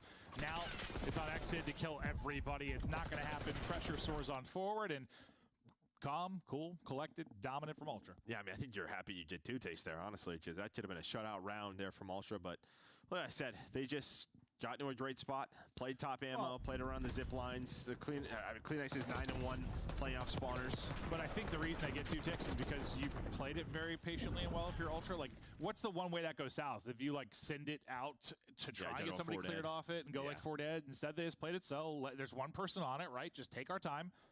Get the kills covering him first and then collapse. Because, you get a little bit impatient in that type of moment, and suddenly it's like, oh, God. Yeah, I think that's what Falcons are trying to do, right? When you saw, Roxas just sort of tap the point, get off of it. He's trying to just cause a distraction, get someone to overpeak. Just doesn't happen. He was tweaking in that moment, too. You can tell he was so worried about pressure from everywhere. Kleenex right back to it. He's 11-1, by the way. 4 straight. Right back onto the point for a second, but he still wants to hunt. Did have one working up in front of him, but I think his teammate picks that up. Tough gunfight in front. Doesn't get first bullet, but gets the last one. As he snaps again, the spree will end at 5. No success really around the objective yet, but they're finding kills. Well, I mean, they're buzzing the clock. I mean, you have, while you've been working B, you've had a player on A. Insight's just been hanging out. He's 4-3, so he's been making progress. A couple of kills do finally come in, but Joe, gonna try to get aggressive. Now it's down to Kleenex. So you deal with, what, 20 seconds or so of the game clock, but you've lost 9 lives if you are Falcon. So Ultra doing what they want to do. playing around this lane, trying to bleed them out and pausing that clock. Now they're gonna have to work the middle of the map. Almost the second ticket eye. Klinex trying to snap back and help. Did spot one top window to deal with as well. So 13 and 2 in this. 40 seconds to go though. Eventually the play is going to have to come towards the objective, and now they're going to send it down mid-map. You see three people flying out. They're able to win one of their ones, lose another. Joe tries to get straight to the backside of it and disrupt kind of spawners, stagger that, but he's not able to win that fight. Exton then gets the angle, gets one, Insight staying down. The help is there just in time from Klinex. The contest is in, but there's the kill. Oh, nice snap. I thought for a sec maybe to get another, but you get the minute extension, Joe. Well, and those are big kills there by Tix, because if he goes down there, number one in Beans off spawn was starting to work towards B, and that's when we talk about those transition plays. After capturing that A, they can maybe put 3 on B. Instead, Tix able to find those hills. He's still on 4 in a row. And what was a major life advantage, now a 1 life advantage here for Falcons. Make it 2 as they have slowed this round down. What did it get up to, like 8? Yeah, 8 or 9, yeah. Yeah. No, so you definitely brought it back, but part of that just due to the Ultra had to start throwing bodies mid-map and trying to get onto the point. Can they actually win the round? I see 2 more ticks over at B. With a minute left, it might come down to lives. It might come down to the point. Oh, it certainly might come down to lives. Roxas, I didn't think he was winning that one, but he is able to slide on through. Only teammate to be able to win a fight. 8v8.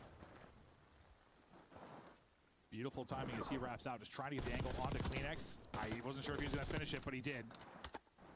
Well, Klinex was trying to find him. His 2 teammates were working that point. You do have another tick in, so 1 to go. But you clean up some kills. You have some mid-map control. It's a 5 versus 5, though, as Insight just finds a couple of picks. Roxas, though, stays patient. Great awareness onto the second snap. Sees up to 10 and 8. A hell of a play there. Now 2 versus 4. Beans and Joe deceives. The new part of this Ultra team trying to be the playmakers. Roxas, though, should have a freebie. He had eyes on him. Wasn't that free. Nearly drops. Now it's on Beans, though. 1 versus 4. They got his position. They got the tags on him. Oh, not again! Oh, no! Okay, all right. Whew. Well, it's either death by map or death by 4-man firing squad, as he was, he had nowhere to go. But you're able to hold. You do get the tick advantage if you're Ultra. You get, what, 5 total there. So good effort, even though you don't get the win. But it was really just that great sequence near the end of the first point capture where they kind of deleted that 8-point. Well, they went from an 8 life disadvantage to, like, up 2. Yeah, it was right around here, right? We're seeing it from Chase POV. Cleans up A, then starts to work the spawn kills. Ultra have to trade that one, just not able to do so. He starts to get going, and yeah, just nice patience. There was a couple of chances, I think, for Ultra to maybe get 3 on it, but there was always like 1 player left, and they were worried about that player. Like Roxas through the top middle, Klinex wasn't able to find him, so there was only 1 or 2 on B, so you don't get that objective in. Roxas, 5 spree late in that round. He makes the big play to close it out when it's a 5v5. So an awesome moment from him. It'll try to take that moment right into the next round. Not able to do it. So we're gonna play the new Elden Ring when it comes out. We're about to have fights kind of all over the map. I mean, no, it's like it's its own whole new thing. It's like its own game. I say you got a long stretch. There was like no. Nah, man, it's its own game, and it's strictly all cooperative. Someone's on the objective. You've had like number 6 exited inside Ultra's base for 30 seconds now, where this is normally where you want to pause the clock. You have to get on the objective, even if it's just 1, to stop that timer. Because now you're in a spot with 45 seconds left, and what do you have to work with? It's nothing. Yeah, no. It's working into what Ultra want to do. That's for sure. Well, it's desperation time offensively. Abood hits the shots at range, worried about the pressure coming in from behind enemy lines. And he'll find that kill by Beans as well. He's able to stop the clock at 22.5. Not going to stay up for long, though. Survival on the objective has been the difficult part here for Falcons. 2 dead, though. Maybe a chance. Nope. Well, you're going to have 2 players on it. Should get some close spawns, but yeah, Klinex is just going to be trying to flank your reinforcements while Ultra come off spawn, and yeah, I think Klinex finds the timing, does just that. SMGs just live in that ammo building. They find so many different angles, and now you are, well, yeah, no time left. You don't have a tick. Ultra in control. Yeah, no, I know. Well, neither team's been able to win an offense, but we got Beans casting spells again. Dude, he is comedy. I just want to know what he's saying. Is he actually saying anything, you think? Yeah, I think I have an idea of what he's saying. What are they doing? Yes.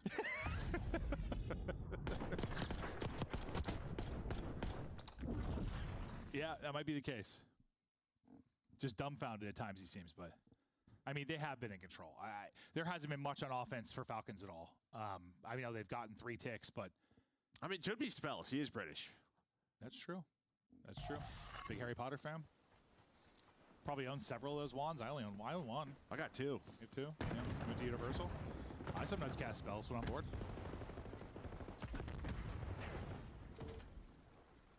Beans. Trying to find the pick, but I'll just slide out onto it. Work to pause that clock as you were trying. Just try to keep a body on it. Give yourself a chance to maybe bring this down to lives. Joe Deceives somehow staying up. Not for long, though. Finally, he will drop. Nearly a good finesse out the window. Beans has got coverage here now from the trophy, and with his teammates finding kills and the coverage from the top window, I mean, Beans is doing it all right now. Yeah, just playing his life. Now you have another player in. Again, once you pause that clock, it allows Kleenex to get pushed up. The AR is doing their job. Locking down the middle of the map. As Insight's able to find another one. That's 6 in a row for both the ARs. Make it 7. Great snap. It's going to be 3 dead. Roxas does get 1, but you might have a transition right onto B. That was a nice stretch from Beans, though. You got 4 kills. They were all around the objective. I mean, he got to it and got the entire capture himself, basically. That was great stuff, and obviously his teammates are helping through that, but still good individual stuff. Now you have to work B, and, well, you're in a better position than you were last time through, because, you kind of threw away that life advantage and getting the A capture. This time you maintain it. Insight's like, just give me the angle. And yeah, well, he gets the angle and actually just buries him. Yeah, nice shots by accident. Kicks has been chilling number 8, just in the spawn for a while. So he's trying to find a couple of picks, maybe deal with the players off spawn. Joe just trying to work through bottom computers, but not going to find it this time. No, it'll be Kleenex there for the trade. Well, let's see what it develops to. Once they get bottom mid control, where the attack will come from. Exit's still winning fights. Oh, they're all winning fights. So it's really just gonna be Kleenex bottom. So nice hold there, and you're kind of staring at the screen asking questions, Joe. Well, I mean, yeah, I was just thinking, yeah, what does Kleenex do here? And the stun hits, but that's gonna be 3 dead. He's able to find a pick. They don't push Kleenex down low after the stun connects, so they're thinking, let's cut off the reinforcements, but somehow Joe finds 2. So now you have all the numbers here. If you were Ultra. Whew. But again, just this B point, so difficult to work. Well, regardless, you're giving yourself a defense. If you are Ultra, still dancing around with a 2 KD is Kleenex. 4 streak currently for him. There we go. This is probably your chance to get on it. Let's say they get 2 bodies on it. First bit of progress is done. Insight trying to spot from top, just barely able to stay alive. Maybe buys a little bit of extra time to get teammate position. That'll be Beans that'll push up. He's going to be double swung on though, and you nearly get there, but yeah, it's just tough to hold. So many angles. The retake comes in. You're going to have one more crack at this. You only need a tick, but certainly more efficiency here out of Ultra offensively. Yeah, and I think that was just another scenario that they're oh shit, I forgot that's fucking live right now. Goddamn. Earlier, maybe the map is done. Because now it's a 7 versus 7. Kicks is able to get 2, so we Right already headed to round 5. But Kleenex is just a unit on the map right now, 29 and 14, doing whatever the hell he wants. Well, he was the hero of map 2 in that round 10 with the ace. He just dropped, so I don't know if he's gonna get back into the action in time to make a play, or will he? His teammates are clutching up. Roxas holding the angle. They're able to gun him to sleep though. Kicks is up next. He's shooting everything with the players. Great job shouldering it. They swing out. They close it. They're laughing it up. His Ultra shut it down offensively in the round 4. They get the victory. Falcons made them work for it, but they controlled it. Yeah, I mean, you switch it up, you go for the protocol control. I think it looks a little bit better there for Falcons. Ultra get a rep, but yeah, I mean, just the individual plays you got from the likes of Kleenex Beans there at the end of that defensive round into the attacking to get A. You're getting better, I think, if you're Falcons.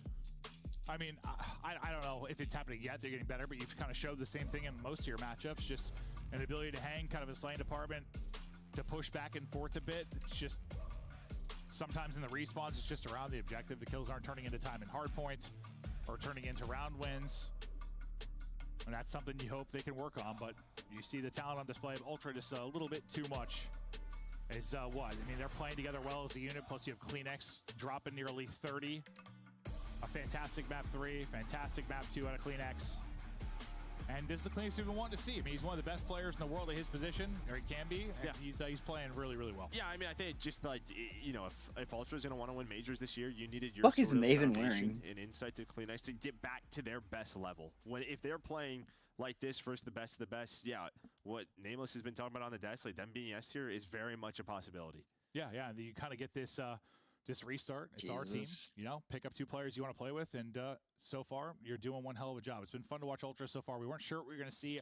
Are they going to have the same ceiling? Still don't know. I don't know. I think they have the same ceiling that they did with Scrap. Probably not, but is it a team that maybe could make a run and win a major? Sure, we're going to see that. We're still very early in the season, but that'll do it for our first match. Now to break it down, Desk, hello.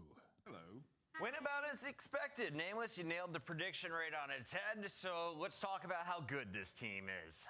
Not the greatest or scariest in Search, but in these respawns, this team is looking dangerous. Yeah, I mean, they're getting it done in the SNEs though, right? So it's working for them. I think in the respawns, yeah, they look extremely dangerous, willing to go to protocol, and now I see why other teams don't want to play Toronto on that map. CleanX is an absolute menace getting up in their base and just making plays, man. Playing inspired Call of Duty as well. Like, despite having control the entire time, like, when it gets hairy, they're able to slow down when need be. CleanX is playing his life, his teammates are dying, and then they regroup together, end up stacking it and winning with the odds stacked against them. So Toronto Ultra, man, getting out of tough situations, they look like one of the teams to beat.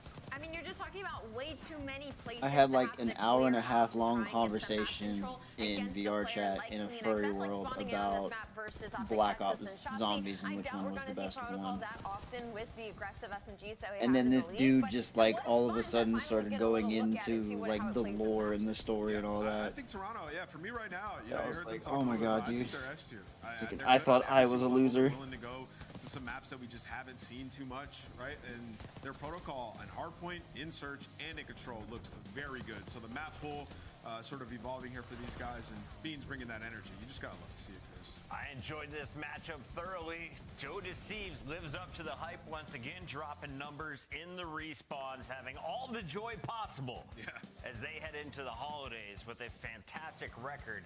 They improve once again. What is it now? 4-0? 3-0. 3-0, yes. Falcons on the other side. Rough way to end your weekend.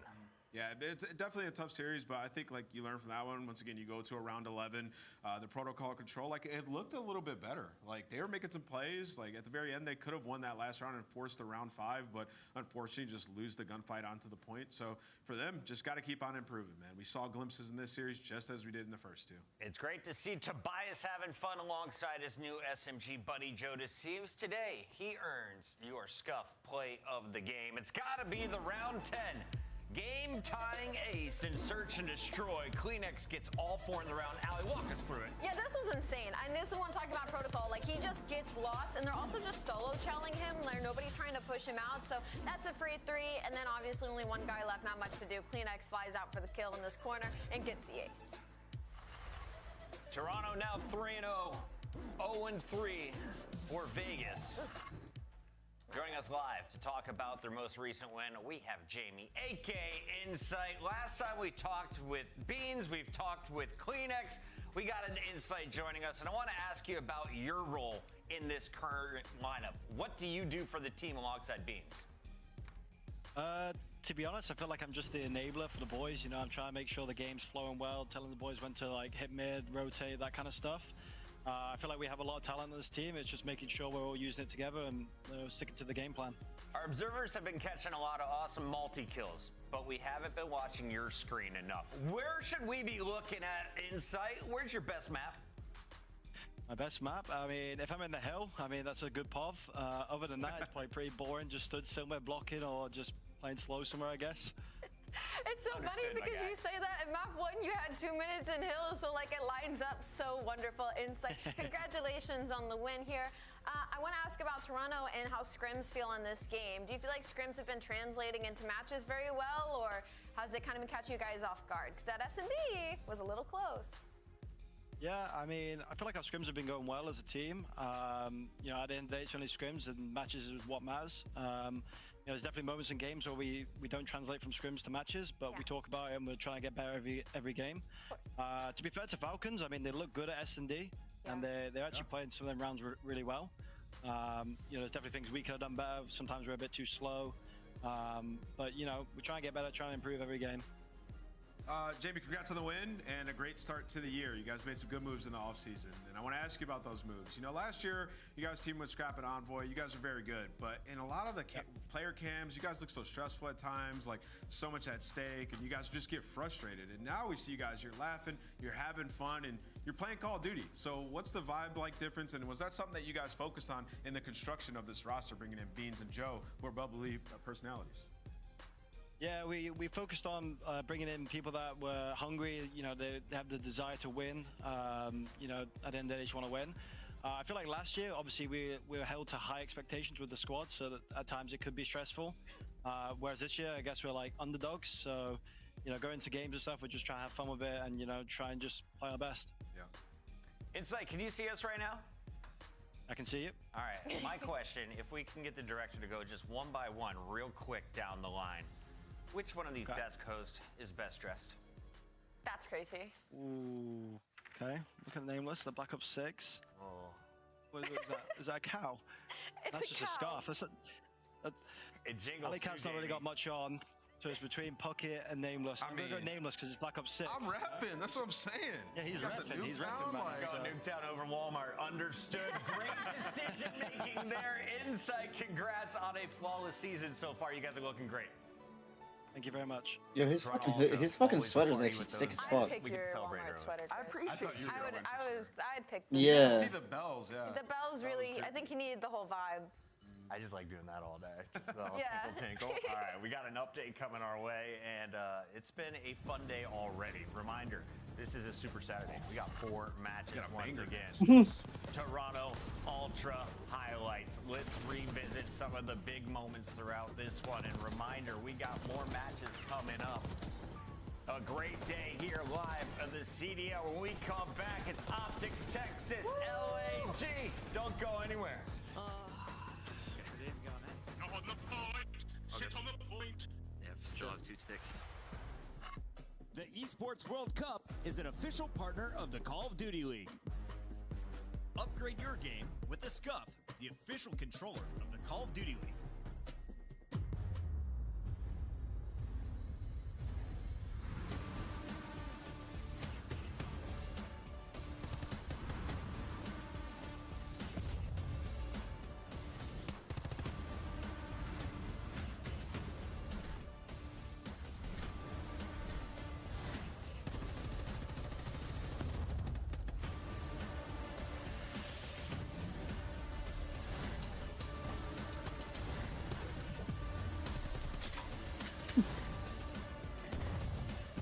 Just saying.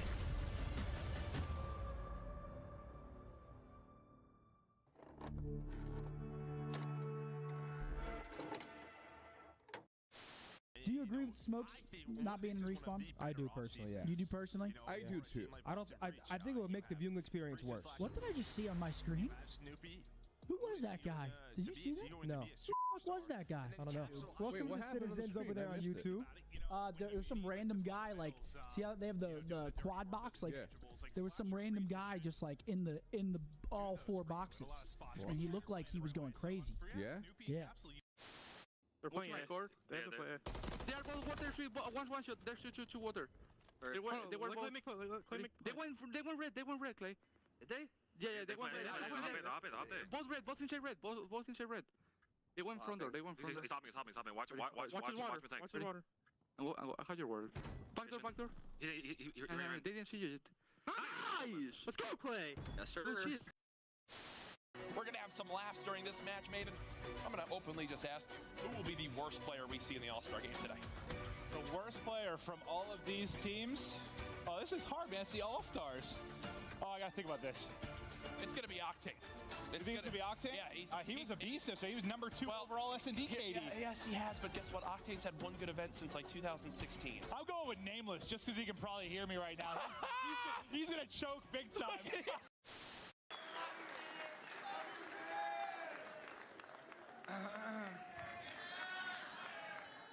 I'm gonna do my best not to break down right now.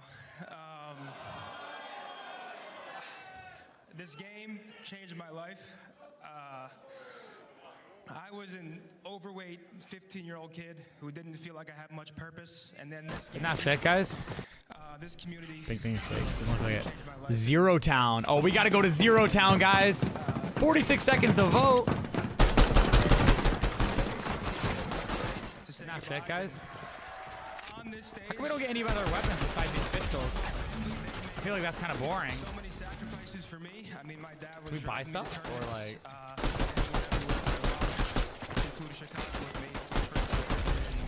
That reactivity is so cool in first person. All right, well, that was fun for 5 seconds. There should be better other weapons on that.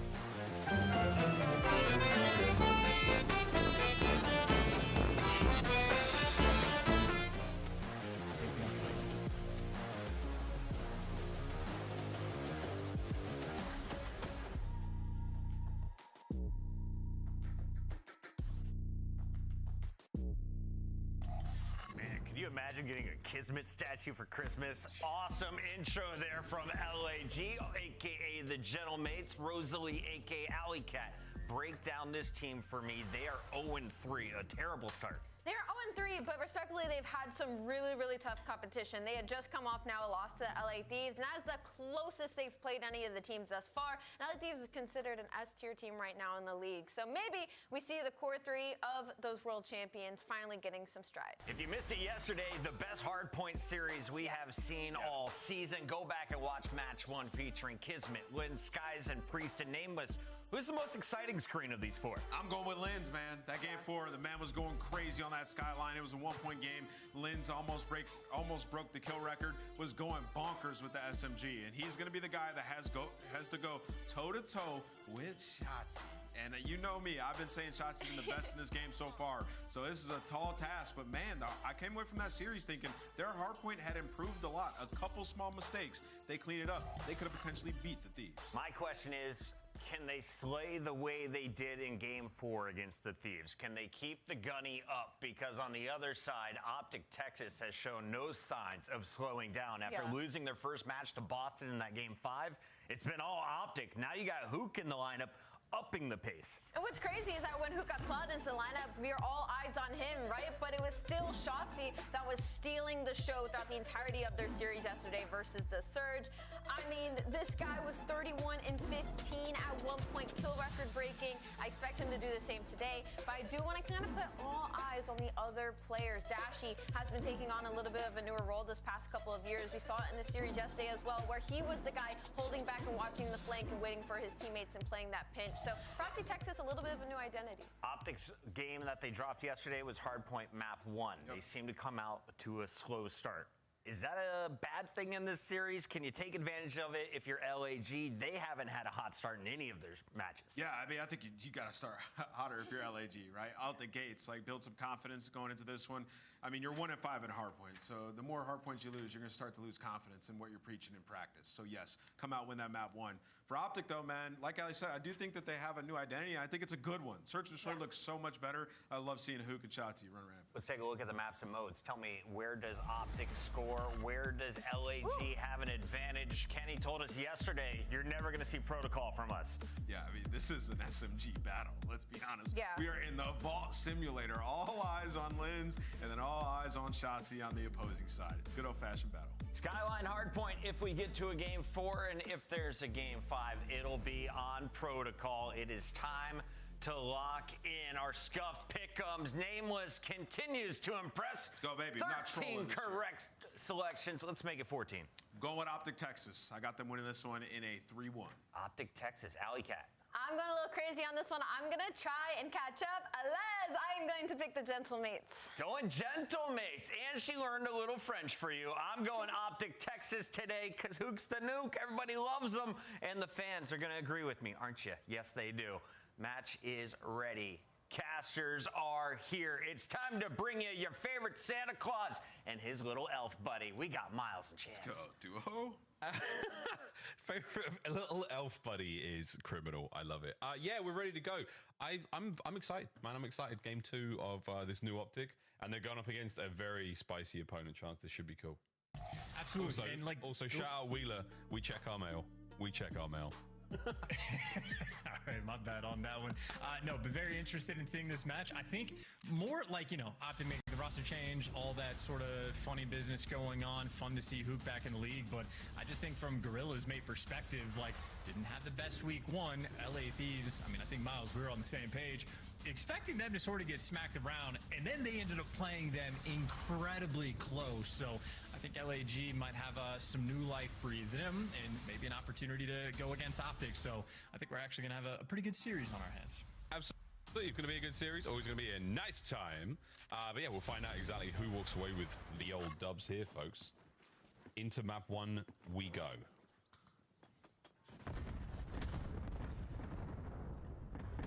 Yeah, honestly. Oh, if you have to watch that kill cam, you're going to be so frustrated. What a route.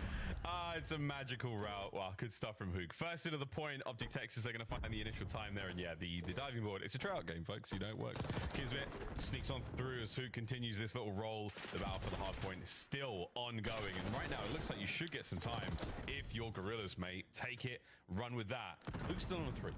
Yeah, Lens, though, came off spawn and goes, you know what? I'm just not going to deal with that side of the map. I'll just go through mid, go towards time. It'll be cool in that direction. But Hook just gets to be the ultimate roaming slayer. So maybe not a ton of time accrued by either one of these teams, but OpTic super secure on this rotation. Everybody set up. Hook still pushed out. And every kill that he gets is a bit of a dagger to LAG. 2 players are past him, but OpTic still have this setup. But Kismet might have found the route to actually pierce it and get through. And just like that, everybody has to turn, and things are going to get mixy. Here we go through the back door.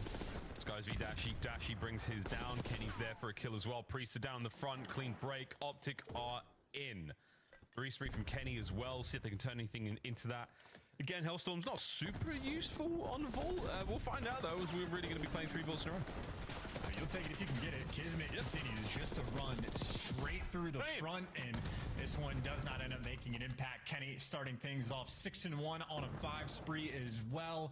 Obviously, every year we have to blame something on an OpTic player. Kenny's been taking the brunt of it for a while, but obviously the 2-time world champion is a shooter. Yeah, 6 spree. And a 6 spree at that. Hook, though, 6-1 as well. I mean, big kills department. OpTic Texas, they're flowing right now. Looking very comfortable here on Vault. His hard point, far from over. And Hook, oh, he nearly snuck through that weird line that Gorillas mate had over the hard point. That's going to be full control for them right now. Kenny should be picked up here, no problem.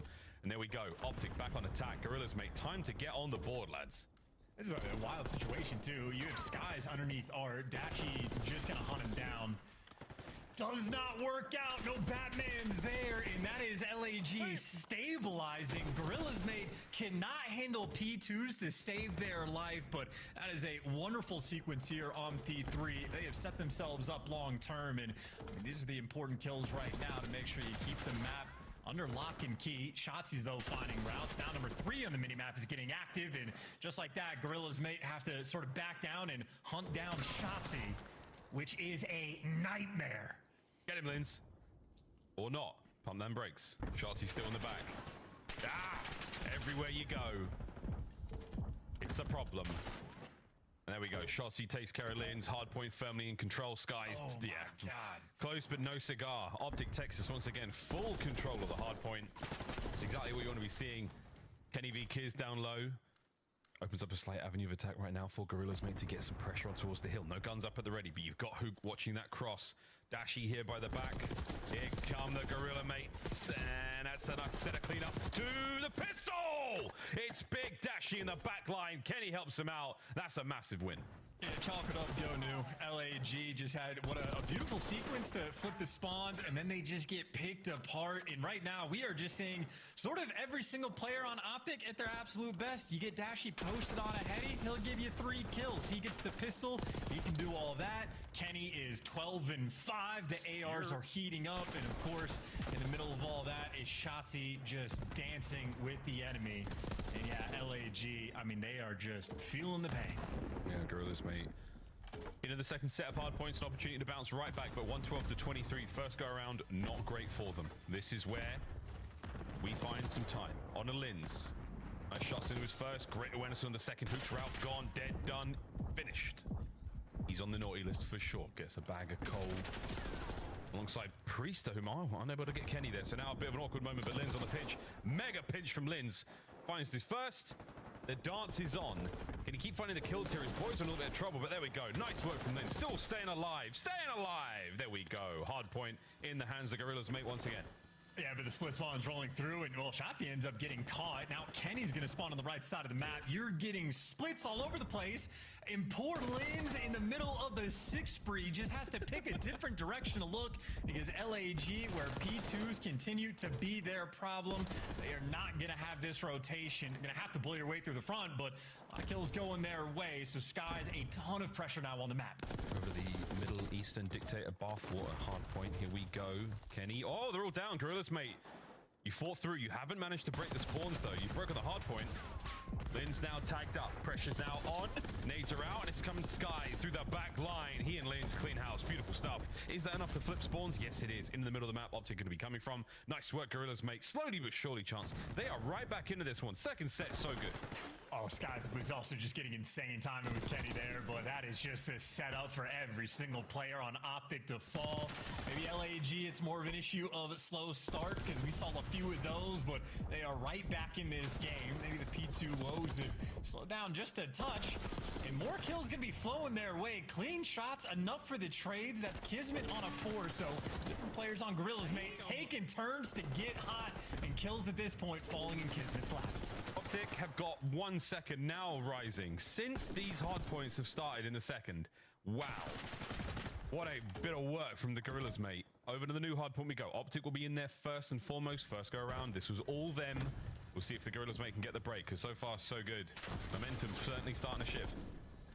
They got a pinch working through the middle of the map. That's going to be Kismet, who just finds it. That looked like insane timing on the minimap, but maybe those players are just underground. And, well, there it is. Lin's going to deliver you 2. Shotzzy going to be trying to dance, but he's got a lot of players he's dealing with. A lot of plays indeed.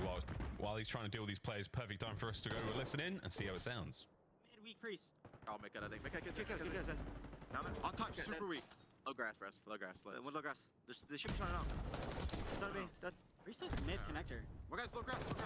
Time, Reese's. There's a We can vote. Watch out, vault. Let me vault. Lower dead. I traded. In the vault, Priester. In vault, Priester. What's up, peeking, man? Yo, I'll part shit on one more on time. Loki going deep left. One guy's never killed vault. We never killed vault. No Priester. Watch out. Oh, absolutely. Cat. You watch out. Wow. One shot. They're set up. Okay. I spawned, alright. I'm gonna late pitch right. Yo, one guy's on me left. I'll go right with it. One shot left. Yeah, I'm right. I'm the statue cross. Statue cross, right feet. Absolute statue Caesar. Yeah. Maybe R late. That's gonna be R late, maybe. Or they spawn dirt. I'm trying to tell me. I'm in the back. Watch out, lights. Watch out back out. They're still there. I'm back wall. Major guy. You TK. I'll lead that guy back. One's back down on the back down 100%. Better. We're throwing out. There should be tree though. There should be tree. In the back, bro. He went statue lane, bro. Statue. He pushed up dirt, Kiz. Statue lane. On time. Keep front. Watch out front. One to the back. I'm on the front. Dirt got me, kids. He's on the right on you. Just say it. There's 2 on the right. 2 right there. That's one dirt. I'm right. I spawned in the back, bro. I'm full down.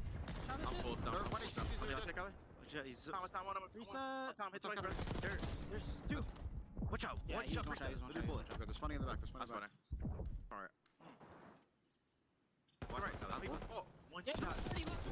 Alright, Vault Caesar, bro. Vault Caesar.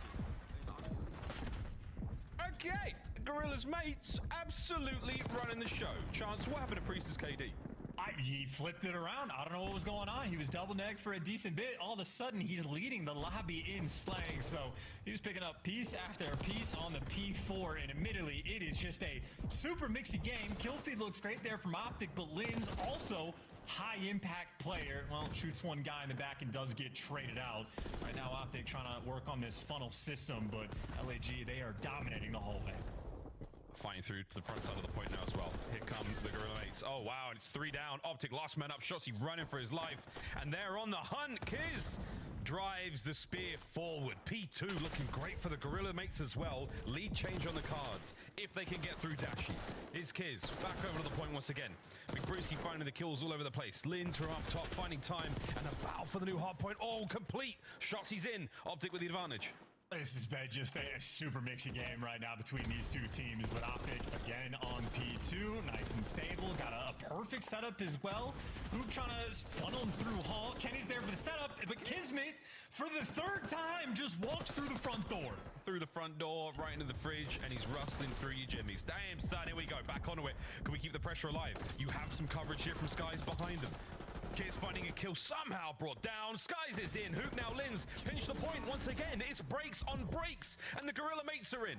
How is it just the front door? That's the thing that's consistently open. I don't know how Kismet's managing to do this, but right now LAG are trying to capitalize. It's a super tight game for the moment. 20 seconds of scrap time is absolutely worth fighting for, and Kismet, well, he gives it the old college try. Slides into death. OpTic should be secure on this one, but long term, LAG have the left side spawns, happy for P3 and set up for P4 as well, so the comeback potential is here.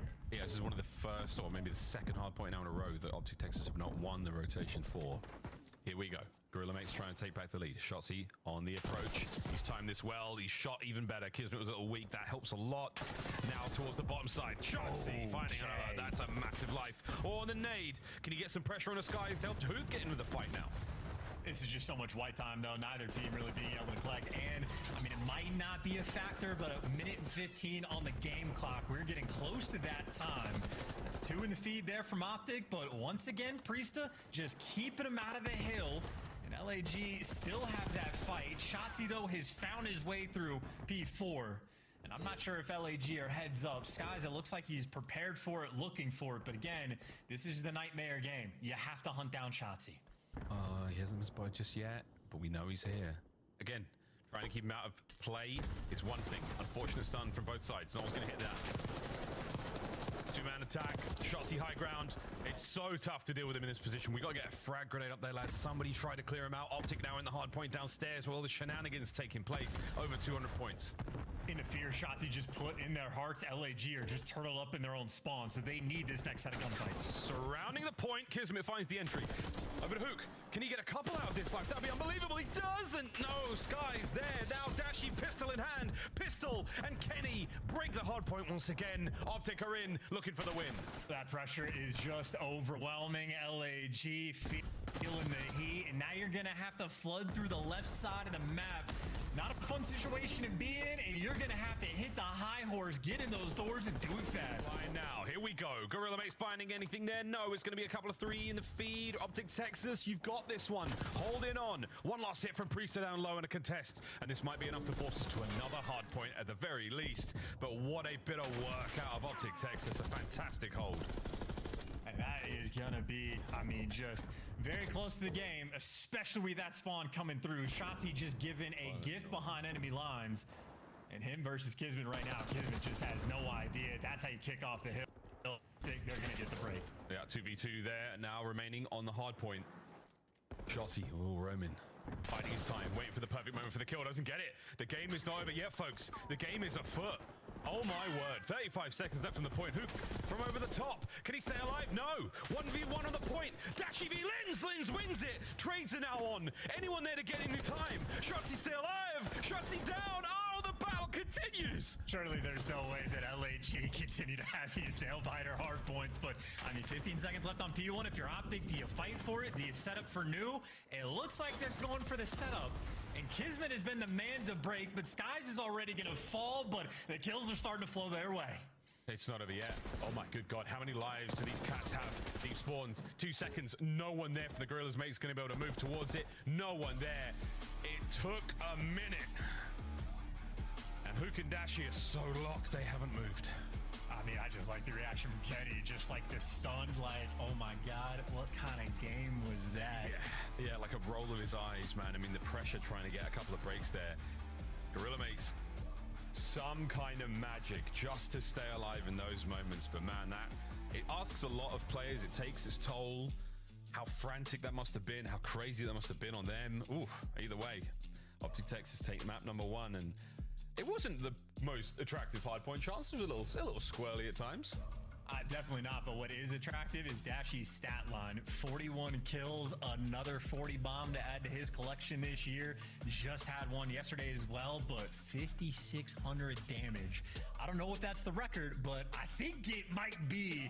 And of course, he is doing that while soaking up 2 minutes of hill time as well. So tip it to Dashy, 41 kills, 10 assists, 30 non-tradeds. One of the best stat lines you're going to see in hardpoint all year. Dashy, an absolute force on the map. 56, that might be the record. Highlights here, folks. Boing.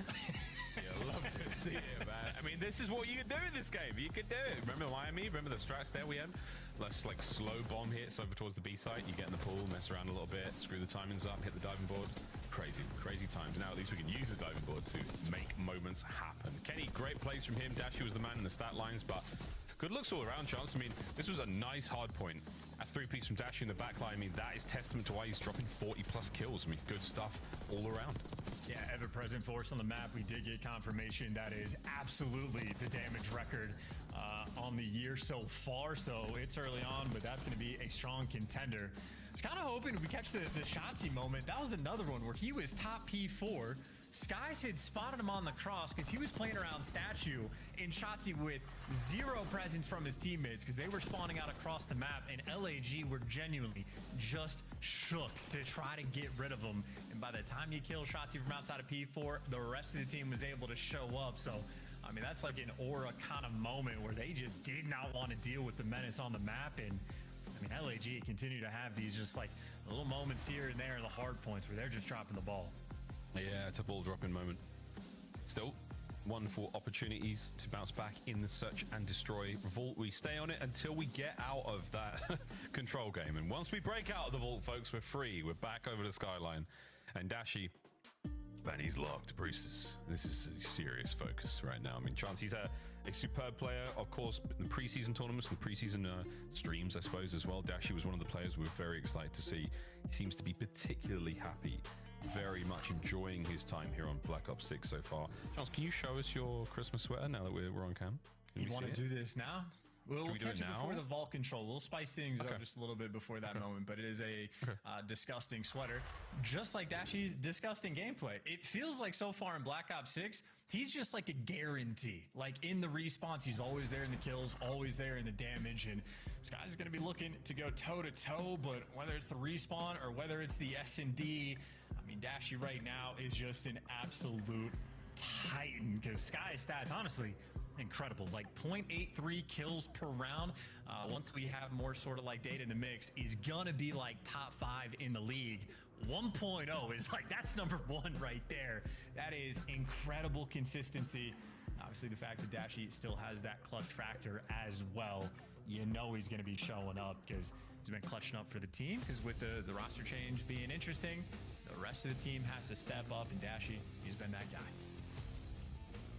2-2 so far for OpTic. That record for Gorilla's mates, not ideal, but see how much practice they've managed to put in since the last time we saw him play S&D. This would be a lovely map to take to keep the series alive and force the skyline at the very least, because you know you want it. You know you want to let Linz run rampant alongside Kisma, who's in fine form right now. He had a great map 1. Let's see what we've got in the search. And the standout stat that we saw for the S&D was that 11th on defense is the Gorilla's mate. So want to win the defenses, and that is a way to start. You just stack it up, but that is a team kill and some free Bs for Shotzzy. So they talked over their defense, and, well, they had a game plan. Sometimes the plan doesn't always work out. Okay, that was an interesting round indeed. Very unfortunate team kill. You saw the aggression though towards the A-bomb site. What you want out of the Gorilla Max players, or like, we know Shotzi's going to be in there, at least you get to the A-bomb site so quickly, get down there, try to get the player off the bomb, try to get the pressure in. The pressure was there. Maybe too much pressure. It's just painful. I mean, you go for the strats as well, especially for like round number 1, no trophies. Like, you know, guys are going to be playing on the bomb quick on A. Go for the nades, go for anything, or go for the lineup and get picked apart. Either way, OpTic are happy that they only needed 3 kills to win that round.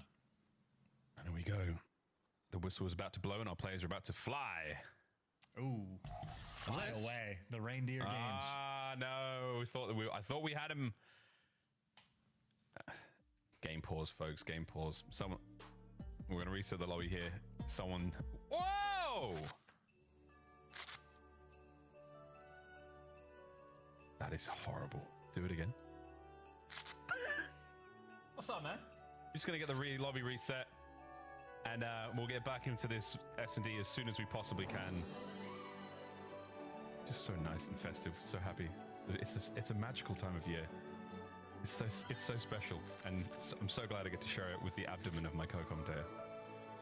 Yeah, it's a wow sweater. This is a small, and it goes down to my knees basically. So there's a lot going on, but yeah.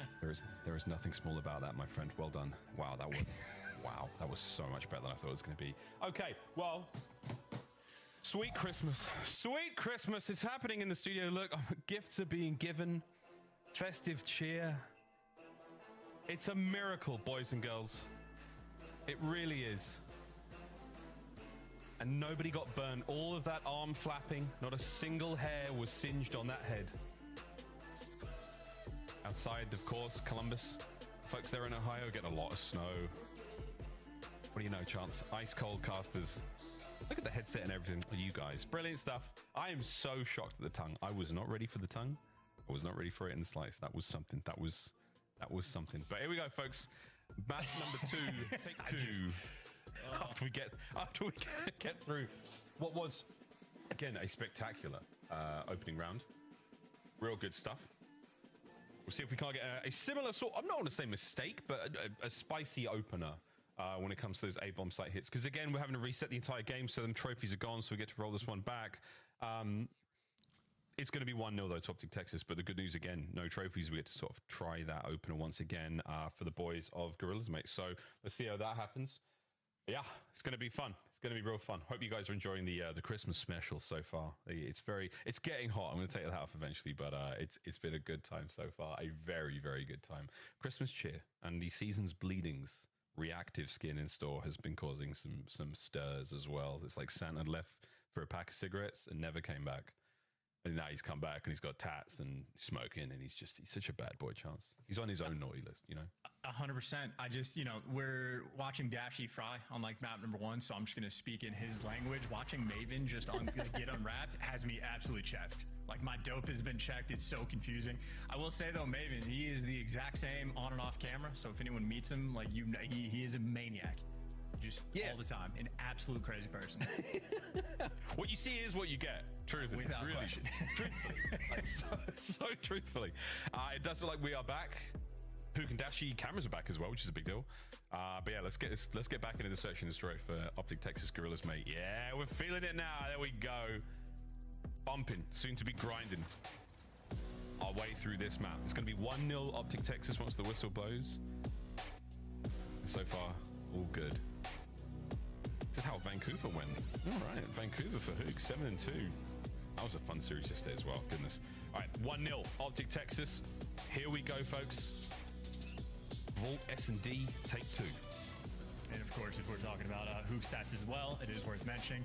Did struggle in the kills column on map number 1. Doesn't make a difference. A W is a W, but looking for the bounce back in S&D for sure, because I mean, Kenny's spoken about it. A lot of the OpTic guys have spoken about it. Hook is somewhat ahead of the game. This is going to be an outer palm stack. Lynn's caught, but he's able to get away with a little bit low HP, but hunted down until Lynn's is the force on the map.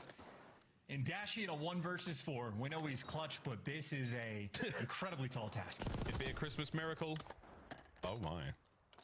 Or is it going to be a cheesy Hallmark holiday movie where Dashy leaves his big city job, goes back to the countryside, finds his love, working at a VHS store. Shoulders.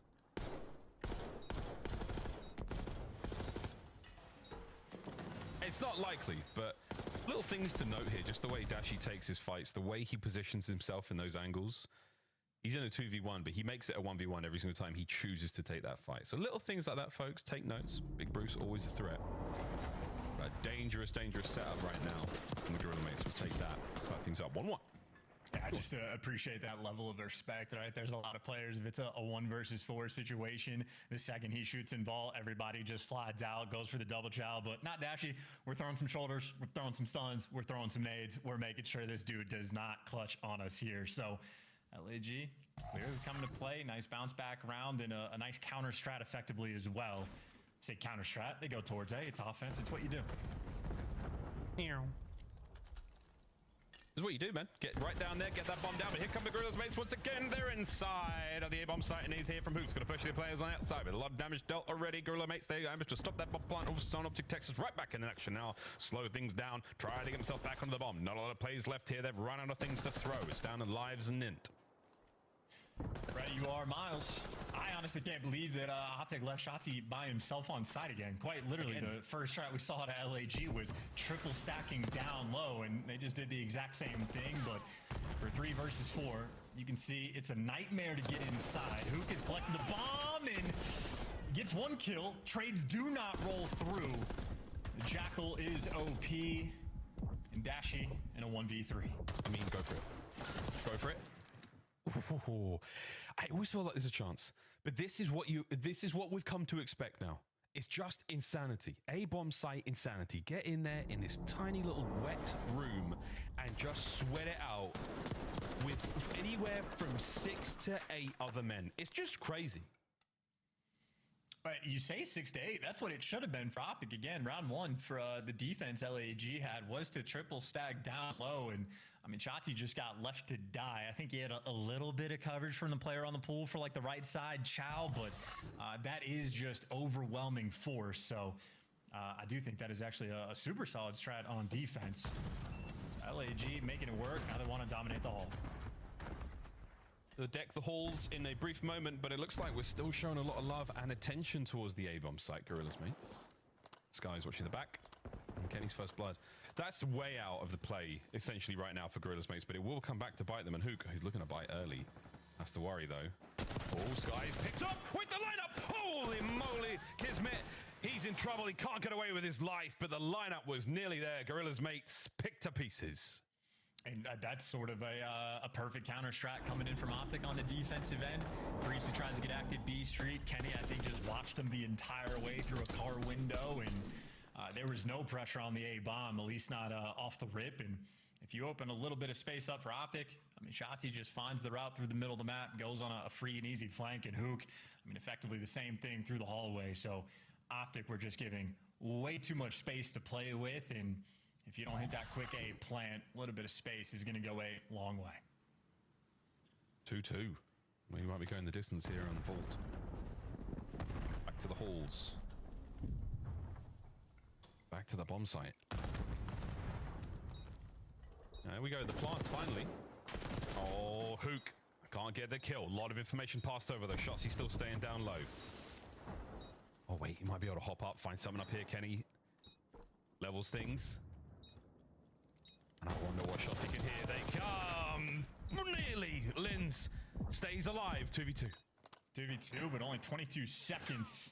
Sky spotted him out, so you got this guy trapped in between 2 players. Dashi just trying to buy you time, 16 seconds. Someone has to hop the bomb quick. Kenny can't clutch this. They're going for the fast flank. Pinch either sides. Linz, send it. Nice. Enough time. Yes. Well played, Gorilla's Mates. The retake was there. Kenny would have had to, I mean, he had to guess head on a swivel. Are they both going to slam their way through the front? They don't. 50-50 guess. Linz, just enough time to get the bomb. Well played. Yeah, just a great route call there by Linz. If he was a second slower in that situation, he loses it just because of how little time there was. So I think that's why Kenny just went for the pure 50-50 from the intel that had on Linz. But Linz a smooth operator in the movement as well. Good enough there to get that round dub. And frankly, just the fact that, you know, you get the first blood that quickly in the round as well. The double strat running through the middle of the map to trade out Hook. LAG bringing their A game right now in S&D. 3-2. Gorillas mates with an advantage. Looks him towards the B-bomb site this time round.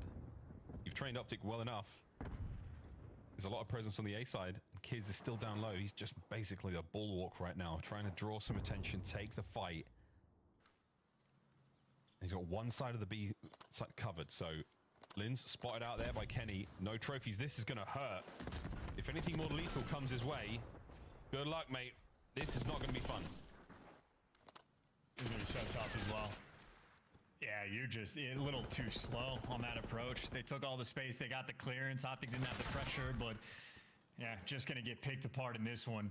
We talk about Vault, and we always talk about the A site because on offense, you just go there. But if you ever get the bomb planted at B, that might be the most difficult bomb to actually retake in the game. Gives me with some sort of interesting timing there. I think Shotzi, well, if he did it before, you kick him the door, he knows then. But if you get a B bomb plant, you're feeling incredible about your chances on the round. It's obviously just a difficult site to actually work, and you can see LAG having to be so slow on that approach because you do have to check sort of 1,000 different things, and of course it's right next to a giant exploding van, so things are not ideal, but an interesting attempt. Yeah, explosive everywhere on Vault. The boys of OpTic now. Another round. They started things off with a bit of an advantage. Now we're all tied up 3-3.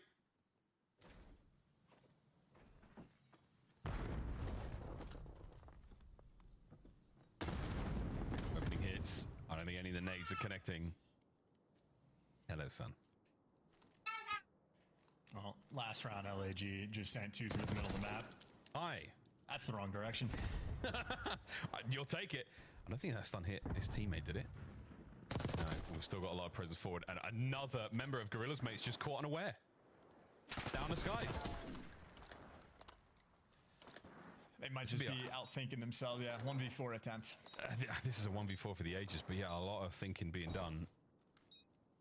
Oh my gosh, I don't hate it. Luke's not gonna let this happen. Surely not.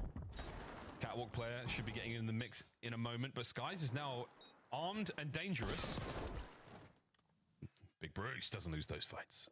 And I don't know what LAG was sort of getting baited by in that moment. I don't know if that was like a lack of pressure on the A site, or if like the tack usage was thinking that the B street pressure was going to be there. But I mean, yeah, you saw the strat from Kismet. He was just ready for players to walk through double doors. Turns out OpTic were still just in their spawn and ends up getting free kills. So yeah, LAG maybe too smart for their own good.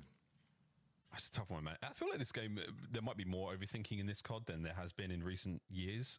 That's just pure conjecture, but at the same time, I feel like people are making more unusual mistakes. Could also be because of the start of the year, but you never know. Either way, OpTic with a slight advantage now. 2 more for the win. Gorilla mates, you've been looking fantastic here in the S&D as well. This is another attacking round towards B. They really want to make this work. Okay, you get active B street here. One player just made some noise. That's just going to be Shotzi. And he's behind a van, and Shotzi only now has dashing for the coverage, and you already got the first blood, but in the meantime, Kenny has also taken some space, and LAG have not gotten the bomb down. Lynn's repositioning through A, and LAG just getting picked apart along the way. You lose Priest, the bomb's down now, and Dashi, he's pushing this. Giz is out. He's safe for now. Uh-oh, Shotzi's there for the last one, and that was a funky round, man. OpTic Texas take the advantage, chase the kills, literally chasing the kills as they race that finish line. One more map, one more round, and the map is theirs. And I'm sort of losing the thread. I'm not able to see what the game plan is in some of these rounds from LAG. I mean, a great first blood. I think it was Lynn sort of jumping from the top walls, catching a player in pool. You think that's the time for everybody else to get active or make any type of decisive call, but next time you look at the mini map, well, Kenny's hunting down Lynn's. He's flanked all the way around, so I mean, it's OpTic that are playing with a bit more pep in their step, and they have everything they want except the bomb. That's because Shotzi wants to drive an RC car, and I think I've seen one good car out of 15 attempts this year. On Vault, especially. Whoa! Okay. Opening advantage here for Gorilla's mates.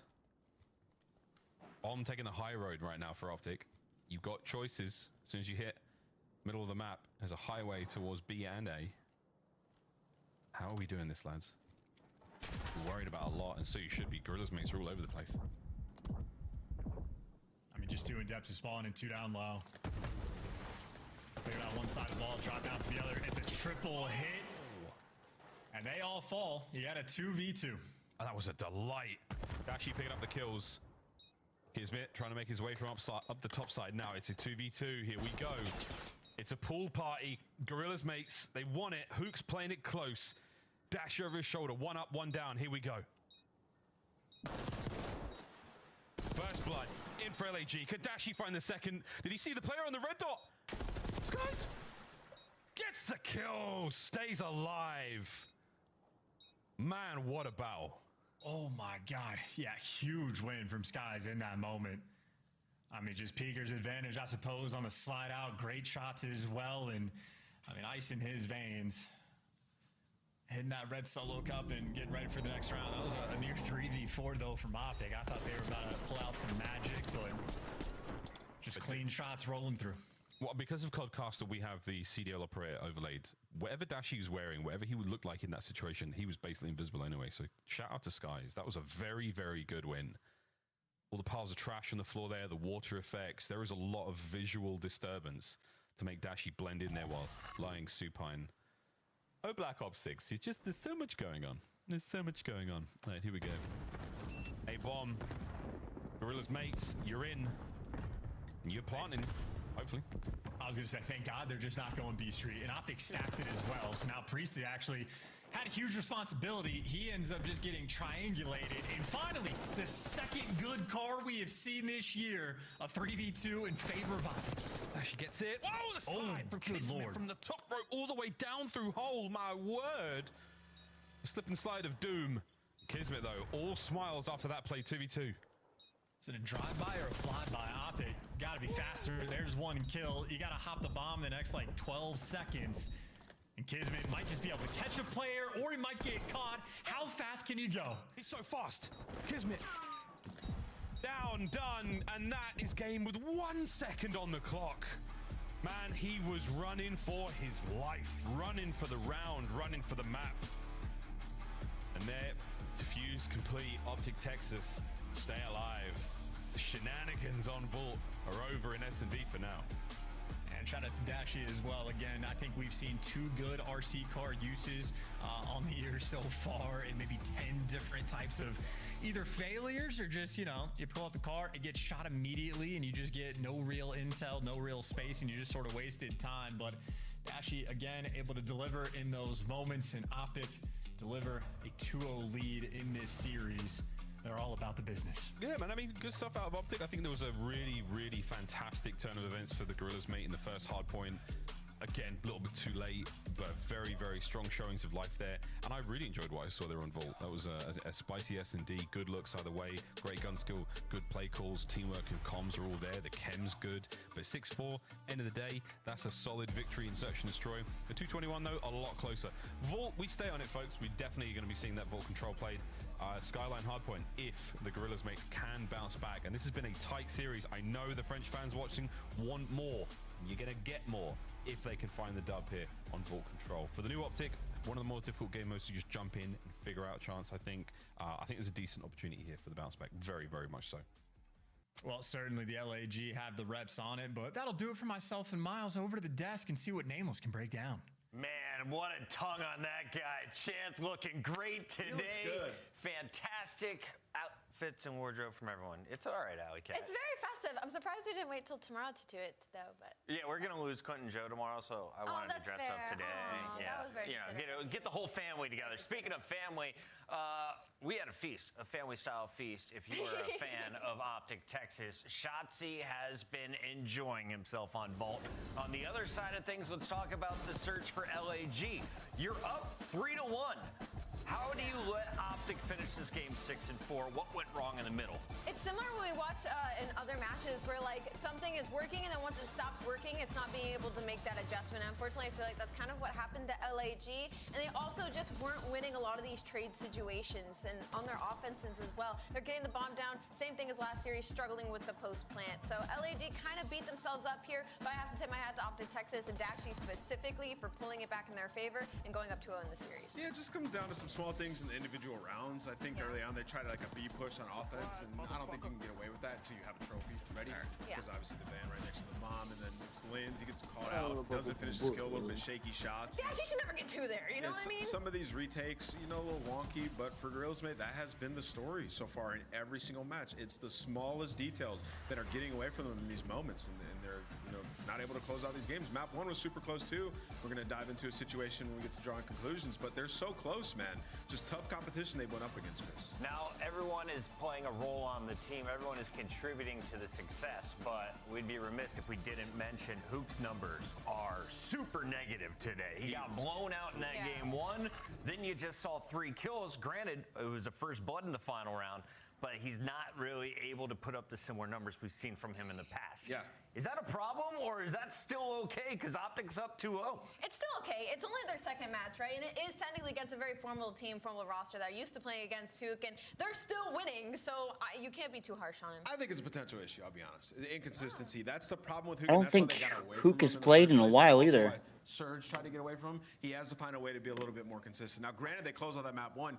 Dashy went crazy, and Shotzi had some miracle plays, which, should we get into it? Yeah, let's get into it. Let's get into it. All right, without further ado, drawing conclusions, let's talk about this first map. So this is a great situation right here. If you look at the mini-map off the rip here for Gentlemates, but it goes bad real quick. So if you want to learn how to flip spawns here, remember, we're on P3. Everybody knows P4. I didn't even realize OpTic was playing today. Let's talk about what happens here. Shotzi is number 2. He's the man leading point on this. He's going to win a gunfight in the lobby, but let's talk about his route and the teamwork that they have here. So he's going to go out, go underground, and go over here to play for a kill, right? So that's the typical route you'll see, but he's going to slow play it a little bit. The rest of his teammates are spawning back here. They want to leave that spawn vacant, right? So you want to push up, you want to leave that spawn vacant, and you're going to see both AR players playing kills here on the street, sort of distracting the players deep, allowing Shotzi to pounce on the kill out here. But meanwhile, that's happening, and this is why I think that Shotzi and Hook love playing with each other so much.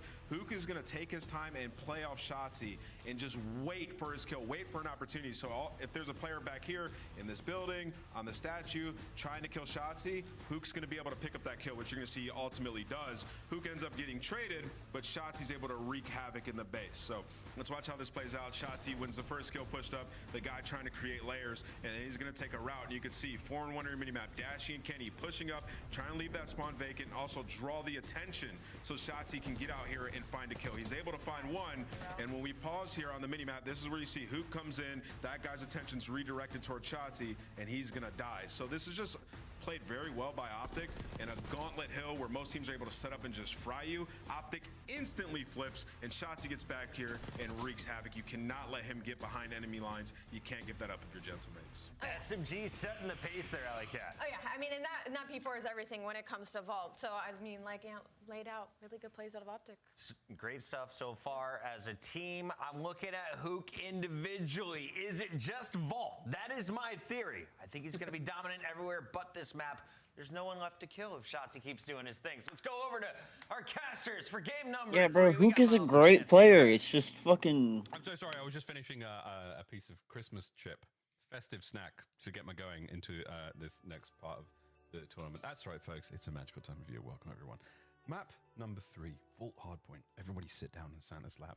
Let's give ourselves a real good time. Shotzi taking on Kismet here in the KD department, boys and girls. Everyone sit down in Santa's lap. Shotzi's overall stats, Charles, just outstanding. Kids, yeah, right behind him. Not bad. To me, it's honestly pretty shocking that Kismet has that great of stats. I think I've just sort of, you know, my stock for LAG has been a bit low for their 0-3 start, but those stats are phenomenal for both of them. I mean, a 1.3, you could literally not ask for anything more, except apparently Shotzi can give that to you.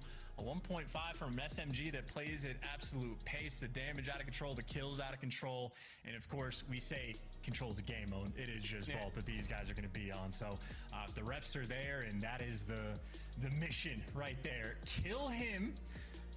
And then that's just the front line. And then he got Dash in the back line. It's like, it's not ideal. It's not ideal. No, it's a well-rounded team, man. I mean, OpTic Texas, that's a team of superstars, and that's all they do. Here's our RC card. Yeah, look at it go. Look at this. That's how you get it done, kids. Sneaks on into the A bomb site. Linz, absolutely toasted. Huh? That's You look right. surprised. You not hear the massive zipping noise right behind you? Yeah, but I don't think you would expect, like, maybe it sounds like the Top Cat section. What is Shotzi doing? Oh, it haunts you. Like, that is getting on you. Shotzi, by the way, one of the smartest players in-game in the league without question. I mean, ridiculous in-game IQ. Out of game, though. He's a, what's the meme? The chill guy? Is it applicable? He's quite chill. He's quite a chill guy. Right now, I mean, he's just worried about those bright lights, man. Sometimes those lights are bright, Chance. No, I've never. Yeah, no. Let's not do it. I've never seen Shotzi have a performance like we're thinking. No. Sometimes, though, when the lights are bright, but he's cool. You can see the hands working there in the reflection of his shades. This tells me that the lobby's not exactly ready. If Shotzi's got his sunglasses on indoors, he's a pretty cool kid, though. Let's face it. He's a cool guy. Maybe not chill, but he's a pretty cool guy. Look at this. They're having a good time. All of our pros, while under immense pressure, I mean, doing what they love. Really, truly doing what they love and put on a show for you guys. And this is a long show for OpTic on the road to Major 1. Falcons up next, Thieves and Ultra to close it out. That is, again, I think for OpTic, this is not a bad look whatsoever. Of course, they lose to Boston. Yeah, why? A couple of strong wins. wins. To Boston every time. Boston were cooking. They were cooking that day. Come on, let's face it. Falcons, though, on the rise. I mean, this is a team that's getting progressively better, so that's going to be a nice one for OpTic boys to deal with. And then, of course, LA Thieves, clear cut, one of the toughest teams in the league right now. That's going to be a wonderful test. And then Toronto as well. I mean, bangers on the road to the Major. On the way to Madrid they go. It is going to be a good show, folks. Here we go to map number 3, Vault Control. So far, fantastic for OpTic. And even more fantastic for OpTic is that they are the best team on the attacking rounds, tied up on defense, and obviously defense a little bit favored on Vault, so toe-to-toe in that regard. But OpTic, again, statistically there to give you just a little bit extra. So make no mistake, these two teams will absolutely pounce, and you do have two of the finest players on this map in the game. Again, Shotzi might have the #1 KD, but Kismet not too far behind, and Kismet is doing flybys and drive-bys. He might be the Rudolph to our reindeer. Wow, that was so festive. First blood as well. Oh! The Rudolph to our reindeer. He's just still rocking. Won't you guide the capture of the A zone tonight? Skies picks up the back. Kismet is cooking. Linz is like, I can't get a kill because there's no one left. Yeah, no one's got Top Cat, though. Hook's on a flank. Yeah, Vixen, Donner, and Blitzen, though, on the point. Trying to get this final tick rolling through. OpTic are just setting up for the kill. I don't know if they're actually going to jump on this or if they just want to make sure you trap them in after the fact, but Kismet hasn't stopped. I mean, that is a 4-0 start for the leading reindeer, and eventually he falls, but you get Skies and Linz potentially behind enemy lines. When the jingle hells are we watching here? 2 minutes to rock. Linz 2-piece. Kenny's going to be pushed downstairs. That's a problem. That mini-map is looking wonderful for the Gorillas, mates. Here we go. Kenny. Damn, son. Priester guns him. B-zone has been open for a moment, though. The exploding car certainly helps out. Dude, those shots are great. Where did Kenny just kill him from? Spawn. Oh, he spawned up. Yeah, okay. I thought Dashy did that for a second, then learned the kill feed. So I'm catching up. Here we go. Just like OpTic caught up to the round. They might have been in a diabolical spawn trap, but all's well that ends well. Although the pressure's still up, and it's 23-17 on lives. Oh, it's huge. 22-17 on lives. Yeah, a couple of big ones there from Dash. You certainly help out when you're holding down these spawn buildings. Some players call it gold, some people call it art. Kenny just makes it look easy. That's a nice one. Over to Kiz, who got some tags in there to help Skies pick up that kill. Now, all the spawners right back. Unfortunately, it's a pair of jackals, and they cut you down. But it's Linz, picks up the pinch, causes some damage, and keeps the capture going for just a moment. But no, another nade, another piece of explosive ordnance ruins the B capture. Can we get a trophy, Gorillas? The LAG will also just flank constantly. They don't even care about necessarily getting art control. They'll take either, and Hook eventually just catches them. LAG, I mean, again, they're just flooding. Now #7 is going into art. That is the one game plan Gorillas made, really bringing to the table. And at least you're keeping the pressure up, and the life count still dwindling here from OpTic, but the round is far from over. Yeah, shots using the flank now is going to ruin that. Oh, you actually can see Skies from that angle. There we go. Cleaned up. Space to play with for now, but Linz, again, whether it's a flank, whether it's in your face with an aims, he is there. Priester, he finds kills as well. So once again, magnificent map control. It's a slow capture, though. A single point of failure there on the zone. And Shotzi's moving in, trying to find it. Awkward timing indeed, Chance, here on ball. And this is just unabashed going for the spawn kills, like living inside of it, trying to find these players. No lives remaining now from OpTic. You'd prefer to get the ticks, but you'll take an offensive win no matter how you get it. LAG almost certainly going to get this. I know you here between saying shit. By the looks of it, going to seal the deal in 8v2. I've been talking to you, Ninja. Fuck you mean? This is definitely throwable. Shotzi, done. There we go. Gorillas, mate, no. Even in a 2vx, you got to do what you can to make sure you get those boys away from that zone. Because you only had 20 seconds. I don't know what the timing is, Miles. You muted yourself on Discord. I can't hear you. I'm so sorry. I muted myself on this one. I'm so sorry. I was trying to get the timing, let you finish the sentence. I hope we timed that well. You didn't. I was waxing, but it was very throwable. Good stuff. Sorry about that. Kismet, by the way, absolute reaper apparently on this map. 12-6 on the start, so 12 kills in an offensive round.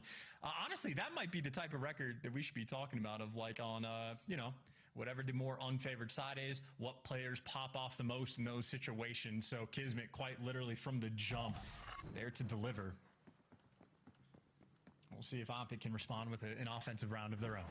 Well, statistically, they do have the edge, but right now, Kiz, a 12-6. Shotzi's dive just gets stunned, concussed first. Instant on the point. Nice trades from OpTic now. They've got the advantage. Kenny's aims. Oh, the dancing Kenneth Williams. Smooth moves on the dance floor. Smooth moves on the A zone. Yeah, and like the finesse around the pillars as well. If you just buy your teammates the space to get in the mix is always huge plays, but that's enough for Dashy to get two. But the entire setup of the play was just to get Hook behind enemy lines, and he just gets read like a book. Skies is there, so LAG again, handful of world champs on this team as well. Not the team that'll let these flanks roll through. Unfortunate team kill, but Priest picks up the pinch. Kismet catches Hook again, and the scattered push coming in through OpTic has been completely thwarted. Actually now trying to buy some space here by the B zone. Has to be aware there's a player above him. Oh, they've just left position. Oh my goodness. The timing on this map, Chance, we have had some awkward moments indeed. I mean, this is a first date that you do not want to be revisiting. That is, you'll take it. 20 seconds on the clock. Gorillas mates feeling fantastic. And while Dashy is, by the way, just going to be dancing in spawn, his team is completely spawn trapped inside of P2. You have 10 seconds. Someone's going to have to hop the point just to stop the clock. OpTic, it looks like they're roaming towards this A site, but this has been a devastating defensive round. Wait. Gorillas, mate, that is as clean as you could really ask for. It's not over yet, and now it should be. A very, very difficult scenario to be in for the OpTic boys. Gorillas, mate, happy. 2-0 advantage here in control. Can they close out another offensive round? Well, again, it's going to be difficult for them to pull it off. Kismet had to get 12 kills in round number 1 to make it happen. So I have faith for OpTic to bounce back on the defensive end, but that is destructive enough that if we go to a round 5, LAG almost certainly going to be secure on that defensive end. So they've done the hard work. You just want to keep the light out of Linz's eyes, and you'll be good. Yeah. It's no light. That's the sun. It's the biggest light there is. Yeah, what does that mean? That is a light. The biggest light of all time. It is dying, though. We won't be around to find out, folks. Here we go. Kenny, first blood right into the middle of the map. Whoa, howdy doody OpTic there. Rolling forward now. They line up for Kiz. Dashy, though, a little too strong. The fortitude there keeps him alive and well. Sky's now in a bit of a wrap. He's got himself a 3 spree to play with as well. Can he turn it into a 4? Hook and Shotzi, they don't really want this, but Mr. Bueno, a straight shooter, he stays alive. And it's just oh, wow. Well, all right. Catch a curse in that moment. That is just the LAG method. It just, they don't care about what side to get through. They're just trying to find the way. Kenny, in the meantime, he is spawning everybody on LAG over towards P2, so that's why you got the OpTic players funneling through, picking up Hall, picking up the outskirts. I mean, that's great comms and a great moment, and Shotzi, great moves to get out of dodge. Yeah, really nice work there. Gorillas mates bleeding out. 27-19. OpTic Texas pounded them this round. A lot of body shots. The opening jabs were enough to soften the blows. 27.8. Stop the clock on B for a moment, but they want to get A. They want to make some sort of concerted effort. Can we do something together? Okay, Linz fighting. Linz fought, lost against Shotzi. B-Zone get captured a lone chance, but I don't think it's going to matter for anything. So this map is just, I mean, these guys are making it hell. It's just constantly in player spawn, everybody on the map, every direction. 10 seconds left, you're forced to get on the A zone. Kenny gets traded, but Dashi from up top might be able to line a few of them up. Wait, it's Okay, so I can't even edit my fucking classes in Warzone. segment done. Covered. Kenny's got to go really big here, otherwise. I was gonna go try to play Warzone rank just to see what the fuck it's all about, but Just been easy reads. Yeah, they're chalking it up. If you're going all the way around, yeah. oh, I gotta place top 15 in Battle Royale or place top 6 in Resurgence to be able to play ranked. I gotta do that 30 times. That's crazy. Rolling through, and that is, of course, only if we get there. LAG maybe looking for a clean 4 down, a break over towards this B zone. That's the first. Bro, I don't. What are we? I mean, this If I could edit my classes, I would go through and try it, but. Regard right now, folks. We're on B. Shotzi manages to stop the capture for a second. Dude, I would be at like such a big disadvantage that it just wouldn't even be fair. LAG still with a lot of presence. They've got a lot of space here. They've got numbers. And Hook is in trouble. He's having a rough game indeed. Oh, he just ended up inside of that van, and now the other one's going to explode. Kenny will take the 2. You just bought yourself a lot of pressure, and you clean up the flank as well. So Linz does get caught. OpTic things are keeping things contained. Yeah. I think LAG, I mean, you want to just get a clean 4 down, but they are spreading the map again. Yeah, it's not an easy thing to do. Shotzi, oh my god. Oh my goodness. That's exactly the way you do it. Positive ID on 2 players, not looking at him, waits for the perfect 2-piece. Shotzi may have just won the round, and he's looking to absolutely seal it now. There's another. Shotzi. Superb work. Push that front line forward, but wait, 2 seconds on the clock. Oh my word, Kismet stays alive. He's on the zone, finding the capture, but doing it alone. A trophy is the only company he's got. Yeah, well, and the entirety of OpTic Texas are gonna be his friend as well. A 9 versus 1 there. I really want to, like, I'm looking forward to seeing this map at the end of the year to see if the meta, like, actually develops at all. Because obviously, spawn kills central, and it makes perfect sense. Like, that aspect of it is never going to change, but I'm waiting to see some of these, like, well-orchestrated attempts down B Street and trying to, like, just, like, collectively find that pressure, get vault control to watch the flank, and get 3 guys on time. Start pre-exploding some of these vehicles, because they are just a force on the map, but either way, OpTic win the round on defense. Game's not finished.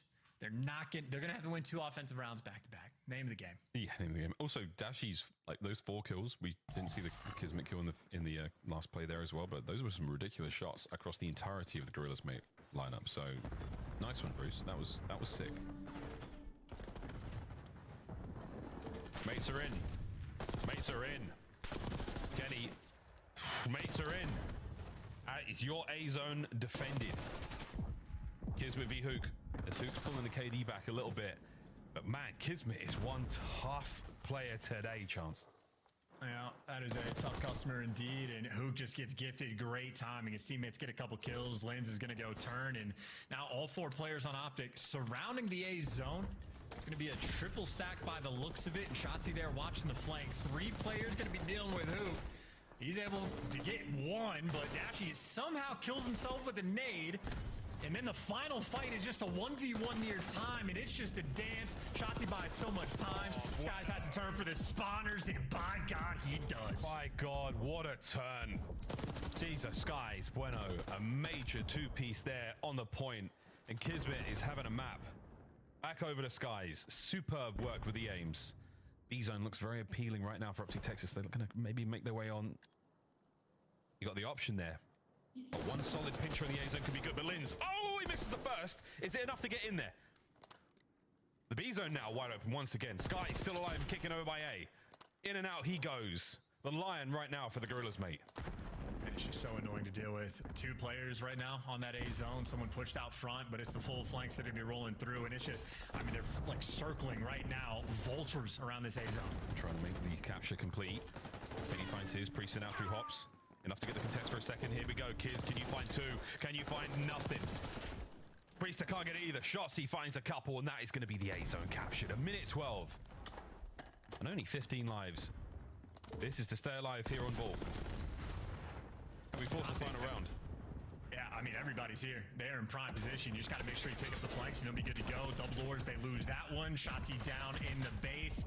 Still alive, and they gave up on the chase for the moment. Him and Kenny able to get these kills. Shotzzy body blocking the players coming out of spawn. No one's able to do it. They have to. Crazy that you can still buy bundles in Warzone from fucking Modern Warfare 3. The B zone is now in the hands of Hook. Here comes the reinforcements, the two-man stack. My goodness, we're going to round 5. Last hit, Gorillas. Yeah, in a 12v6 as well. If you're worried about the objective, it's about to fall, and Shotzzy there to knock him down. And an interesting thing, too, is Shotzi's on a 6 spree, so he might be thinking about a Hellstorm missile as well, potentially, at the start of this next round. But one of the 2 offensive rounds that OpTic needed, and a smile on his face for good reason, because he is unkillable in that section of the map. Yeah, we're cruising right now. OpTic Texas 2 rounds in a row is the comeback on to close out the series. Our level fast fire is different from the server. Aborting connection. What the fuck does that even mean? This is so tough. You had one more bullet to land, and Shotzzy holds this side of the map down entirely alone. Well, except for the fact that he had Kenny standing over him. Thanks, Ken. Jesus, Kenny, come on, man. Come on, man. We're trying to make a highlight play. Come on, man. Still, though, that staying alive moment, that's really what it's about. Shotzzy straight into this one. Does not stay alive. None of them stay alive. LAG find their kills. Yeah, not even a thought about playing for that Hellstorm. Just full send it with the Dolphin dive in. And Dashy, if they didn't know where he was, they certainly do now. Lion Heady is an insane one. Sky's there to rip him off that. And, I mean, OpTic right now effectively stuck in spawn. Gonna have to do it the hard way. Slowly work yourself out. Ooh, there you go. Trades all over. Linz holding off until the rest of the boys can show up. Hook's soaring, man. Absolutely flying. The nuke has turned his KD around massively. He's putting up the production in the last 2 rounds. And look at this beautiful teamwork, man. As soon as he knows that player mid's done, he's like, right, eyes forward. I'm going to pick up my next position. And Hook picking up more than a position, finding a couple more kills. Over the way we go. Damn, Kismet with another ridiculous win. That makes the A zone very dangerous for OpTic.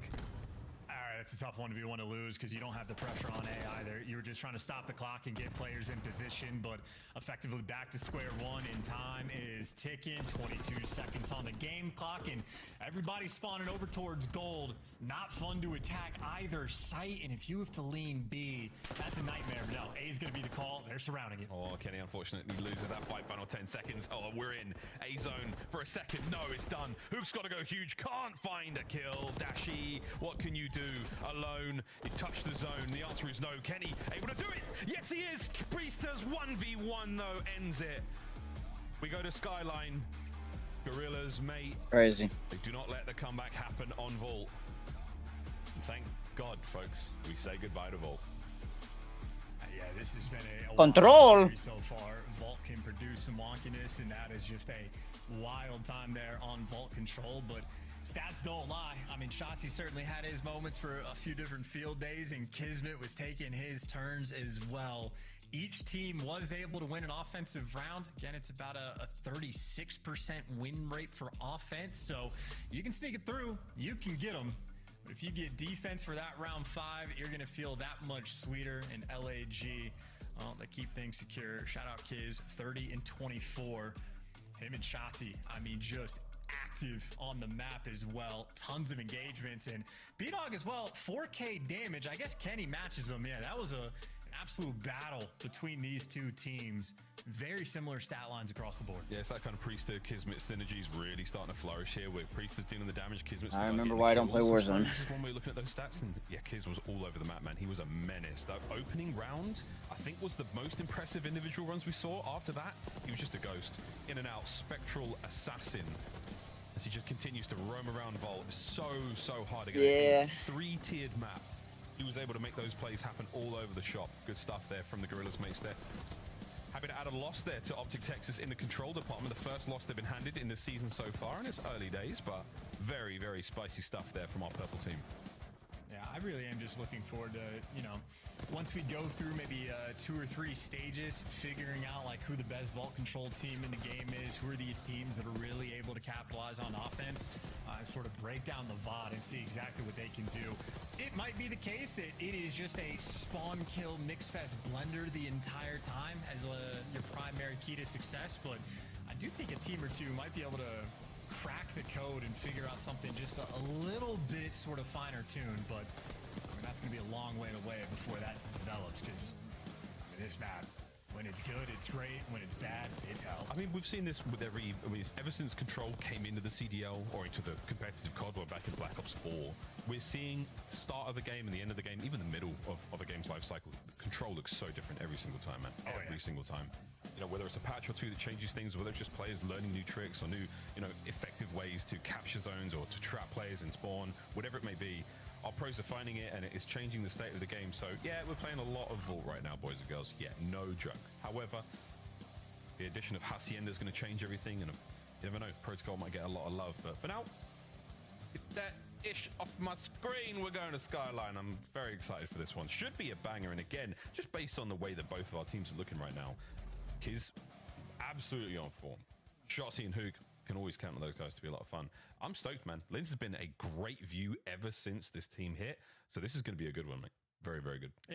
Yeah, for sure. Linz has also been a 3-piece machine on Skyline Hardpoint. He was just highlight reel play after highlight reel play, so he's certainly a fiend on this map, loves the engagements as well. So I mean, frankly, any of the demons that we have in the CDL, you throw them on Skyline, you just let these guys roam for free. But well, it's like a hyperactive SMG on one side. I'm excited to see what kind of numbers Dashy's gonna throw up, because if he's dropping 40 bombs on red card, he's dropping 40s on Vault, on Skyline. Like, if this dude is able to shoot like he has been, which I have no doubts he's going to be able to, we might see just another ridiculous stat line again. In map number 1, he broke the damage record. Right now, I think sitting on top like a Titan, 5,600 damage he was able to collect, and you can see he's having like 1 blink per 7 seconds when he's looking at his screen. Man is absolutely locked. He was up late playing games as well last night as well. I mean, Dashy's certainly living it right now. He's in a certain kind of flow state. Massive damage in our opening map. Huge bit of work in the Vault as well. See what you can do here on Skyline. Not the map where you want to be seeing your aims players absolutely popping off, but the way Bruce is shooting right now, the way he's feeling, maybe this one. It's another record breaker in the making. Protocol S&D, if we have to go there. Gorillas Mates fans, we know you want it. But do you earn it here on Skyline? I just think for your AR players, this map, like, when things are going well, can be an absolute dream. You just, like, are posted so far back in the map, and you're just trying to pick apart the old Jackal play. What did you say? That's only when things are good. When things are bad, things are a problem. But Dashy is that first player to strike, and of course, hey, nephew, stay away from the fucking internet cords. Lynn's the last man standing on his team, but that is OpTic securing the time. All right, never mind, nephew. You chill. You good. You good. Hook ready for it. Pressure's not going that way. LAG, I apologize for my outburst, little homie. On Shotzi, but this is Shotzi's home. You're trying and you are not succeeding. Shotzi living it over here by P1. Luke trying to keep these players in their spawn. Pressure through bedroom side. No one's going to take the low route just yet, so it is going to be a headbutt right through the front. He's finally finding the kill on a Hook. Into the hard point once again. Shotzi finds another. And you've got a break. You've got 10 seconds to go. And if you can get that fast enough, you might actually be able to make this happen. Hook, the nuke, can't get another. Spawns have split. And OpTic on the right-hand side of the map parallels now. And a foot race onto the nuke point. Yeah, LAG quick enough to spawn 2 of them out, but Shotzi does enough to buy his entire team the time to get back in the mix. So Gorillas Mate have one good moment. Shotzi gonna back what the fuck? They brought Rebirth Island back? That's absolute mania. Here we go, folks. Hook up and about. Shotzi can't find this fight. It's very awkward. The break is there once again. Tons of time here for Gorillas Mate. They've got it, mate. They're in. Bruce is going to take that. Oh my god, you can still use the Modern Warfare 3 weapons and shit. Wow. Looking for the kill. Nobody was home. Lynn's perfectly played. Backs him down. Everybody collects the kills. And LAG, yeah, things got mixy with the Shotzi 2-piece, but they end up stabilizing. And that is a very clean response on P2 from LAG. And of course, they have plenty of time to attempt to roam the map to maybe break down that P3 setup. But instead, everybody just getting chopped down. So it'll be nice and stable. Shotzi on the new time. Hot tub pressure in the hands of OpTic as well. And Gorillas may clearly want to take the left side of the map so they can start killing kids off the cross. Dashy took 2 to the grave. Damn, Skies. He's having a nice one so far. Priester on the approach to the point. Squaring up against Dashy. Sends it. Teammates are there for it. OpTic all dead. They got spawns as well. Yeah, that's a huge moment. So you set up Skies perfectly. 12-4, by the way, on a 4 spree. So it is actually the AR players really having their battle right now. But OpTic trying to approach this hill from every single direction. You got Shotzi blocking the deep spawn. So he's playing the long game, letting his teammates try to get these guys off time. Except Shotzi will attempt to do everything. He gets them off time as well. He's the one flipping spawns. He's the one setting up Dashy for the double kills. And, well, that's going to leave guys like Hoop in the time for the little bit of scrap. OpTic have retaken the lead. What a nice hard point this is. What an absolute banger. Lead change. Bottom bed. Last hard point of the set. OpTic in position. Shotzi and Linz on the race now towards this new point. And you have been spotted, Linz. You have been identified. Awkward situation to be in right now. As the trades are complete. Kenny has got to go big from way back here on this porch. Oh, that's so rude. So rude. Get off my lawn, he says. Skies takes care of the player on porch. So now we make our way forward to the hard point. And OpTic once again locking it down. Shotzi from the inside of the showers. Squeaky clean. Yeah, looking through a crack in the chair back there, like it's already a good enough spot. We don't have to add anything extra to it, but sure, why don't you? But something was going wrong. Apparently, don't know who it was or where it was, but Linz is MIA. Linz has been, I'm not sure if you've seen Tron, the classic from the 80s, but he has been sucked inside the game. And now he has to play a series of games within Call of Duty to win his freedom. It's a really, the original Tron, it's a classic. So who is Kurt Russell in this dynamic? Kurt Russell is actually not in Tron. That's Jeff Bridges, another white man. You were close. Sorry, old white guys. They get me every time. You were so close. You were so close. Yeah, Jeff Bridges. We share a birthday. Me, him, Tyra Banks. I tweet them every year and they never respond. It's really tough. Road to the Major 1, folks. This is for the Gorillas, mate. 3 L's in a row. Not ideal. Again, close. Banging series, tough opponents. OpTic now, though, they are trying to get back. They've got a lot to do against this squad. And as far as, again, the map has looked so far, Chance, very, very nice. P1, all OpTic. P2, all Gorillas, mate. P3, nice back and forth. That P4, it only just begun. We barely got to see it really get going. Cloud9 Ultra Falcons for the remainder of this Major 1 road for Gorillas, mate. There's a possibility to get at least 1 or 2 wins on the board here. Does it start now? Does it start now? For these guys, you certainly want it to. Like, you need to get on the board sooner rather than later, because like it's very tough to tell. Like if Stone 3 start, even if like the second half of your schedule might look like a little bit easier in theory, it's just gonna be mixy as well, because even teams like C9 looking a little bit better on week number 2 compared to week number 1. But either way, Linz I think was able to get out of the portal. Maybe Skies had to go dig him out. It is going to be a full reset on Skyline, so it'll just be 0-0. Go back and we'll go for the battle again. Oh yeah, well, full reset here, folks. Full reset on Skyline Hardpoint. Like, it's making that profile look a little bit more appealing. I'm like, come on, man, let's just get this full drama going. Let's just go. This is 2 huge organizations with major fans backing them, screaming, going at each other in chat, saying all kinds of weird stuff. Maybe there's a but it does suck. That is one of those things that's kind of out of your control. So this is a good one. Let's go the distance, boys and girls. OpTic Texas, the Gorillas, mate. Come on. I still can't believe that Jeff Bridges Kurt Russell thing was so good. You put them next to each other, you're totally right. 2 old white guys, absolutely amazing.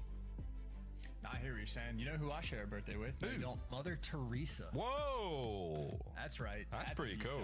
That's pretty cool. That's pretty cool. Did you tweet? We have nothing in common. Did you tweet on? Oh wait! Oh no! All right, here we go. Game's almost ready, folks. Gorillas, mates. Whether the lobby's ready or not, they want to go. Here we have it. Full reset. Back into Skyline we go.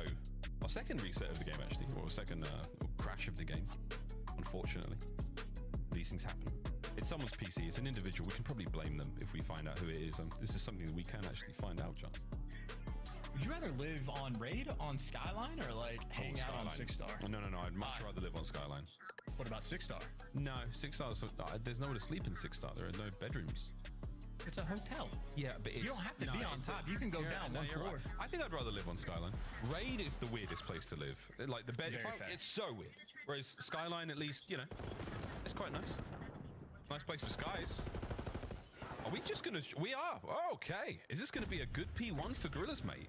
Shoes in the other foot now. Cinderella. Just wait for Shotzi to jump. Yeah, there it is. I was about to say, eventually Kismet's gonna die off the hill. And Shotzi right now, just a nuisance. Just a nuisance. 3-0 start after that. His kills and his POV is simply different. His little slow start this map round. Kenny red. Watch for the hop up there. Nope, no one's going down those. The top side you need to worry about. This is a P2 that you're looking very much forward to. If you remember Gorillas, mate, yeah, Kids finds another on the back line. I'm going to get shots if the time, so the scrap's going to go their way. Oh, no, it's not. Linz is there. P2 at the ready. OpTic trying to fight back for control. And Kismet really just makes the perfect play. He sets up his entire team and they get all the kills, and that is a 4-man wipe in the feed on a P2. I mean, effectively a tied-up game. We'll see how much time Gorillas can get in this moment, but Kismet just put them in prime position. That's nice, man. Holding on. Gorillas, mate, P2 was good before the reset. Now it's looking even better. OpTic, second bite of the cherry. Is this going to be a sweet? Yeah, it's looking nice. Skies, you take care of Shotzi as well. Pinch is there. Too many things to worry about alone. That's the break. Yeah, you were in prime position, and that lasted for 20 whole seconds, and OpTic effectively break on their first push. So no issues there. 20 seconds left on the hill, and it is looking like it might just be Mixie. Linz with the freebie, him and Kismet popping up in the feed. You got Hook in the back line, and Linz shows off the moves, abandons the time to chase the kills, and that is just more white time on the hill. It looks like Kenny is going to be able to secure, except Linz off spawn hunts him down. So yeah, this is looking like a true Skyline in its finest form. Here we go, yeah. Hook got the instant reach out, nearly takes Kiz with him. Kiz takes 2. Kismet, 3 in the kitchen. Cooking up a storm, holding on the point.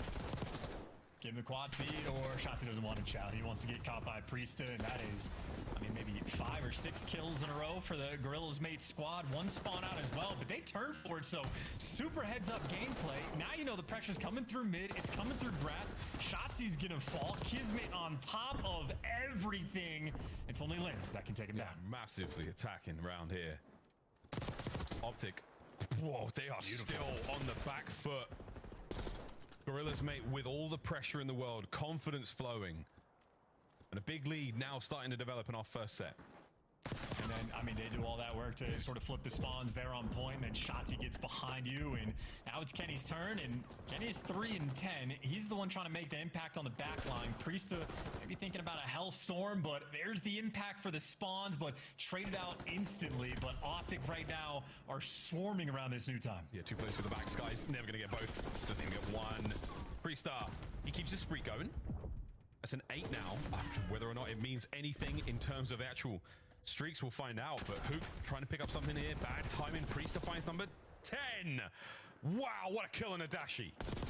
Yeah, the AR players for OpTic right now are just getting slaughtered. Both of them double negative at the moment. Hook not too far behind. This has been whatever was going on before the reset. I mean, they figured out that problem. Everybody for Gorillas made thriving thus far, and most stabilization we have seen on this map. Easy trades coming in, or maybe not. OpTic fans gonna be mad about this one. He's built different, but will it be enough? We'll find out. No Hellstorm for Priesta. It's about the score, folks. Even with a 10 spree, that's not enough points to get it. Crazy stuff. Priesta does take the top of Dashi's head clean off. His 14th kill of the game goes into the pile as P-Dog is absolutely barking. Nice work out of Hook across catwalk, straight into the fight. Now into the P2 spawns as well. Oh, that that player's already gone. Yeah, Hook just soaring past. He's so tough to keep track of, and finally he's dealt with. But in the meantime, Dashy just king of the hill for the moment, and more SMG players that Skies is trying to track. An absolute nightmare, and Chauncey there to drop it. We'll find out how hard it is to track these players here on Skyline with a quick listen in with Gorillas, mate. I'm laying all the way in the back, guys. Kitchen, Dashy, Spawn Killer. Yo, Kitchen and Jim, they're not playing for you. They're just they're holding the whole time. You want me to repush him? He's holding the right. Yeah. Kyler, we get one. And one Jim. Jim, time it. He went in new. Jim, Jimmy Cat. Nice. What's up, Jim? Jim. And one is new somewhere. I'm just saying. Yeah, he was Brandon's right somewhere, okay? You go your look. I'm gonna repitch Cat, okay? Hold. They're gonna shift. Low kitchen. He's on zip. Low square. Heavy back. Low square. One shot. Low square. He went to the back steps. I'm peon. I have you help left. Back steps on me. Back steps on me, guys. We're spawning in Norn. Go, square. Watch my back steps. Here, guys. I have your steps. Back left, Dashy. There's two back left. I got one more. Nice shit. I'm in the back. I'm collapsing from Cat. You got all. Yo, make sure. One more. That's four. Do you have kids? Pick up kids. One pass. You're good. Kitchen dead. Top left. Nice. Top left. We have left. Top left. I have left. I'm staying loud. I'm playing copy on the camp. I have a left now. Fuck, got me, Cat. I'm near your Cat. Yeah, I need the Cat. You still Cat. Oh, P1. I can't push now. Cat on me. Piano dead. One shot. Tree weak. Back door. Yo, he's on square. Shit. Nice. Back door. Piano. I'm getting new. I'm pushing Cat. Push Cat too. One match behind you. I'm pushing you. Top Cat dead. Nice. On me. Jump. Okay. On me new. We're coming in. Kyler weak. He's on. They're behind me too. Mid. This dude has a sniper scope on his SOG.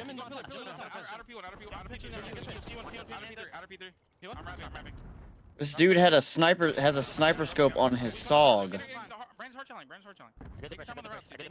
Mid on me, watch out. He's in you. Flip, stay low. Yeah, he is. There be P1. You can lay here, hold on.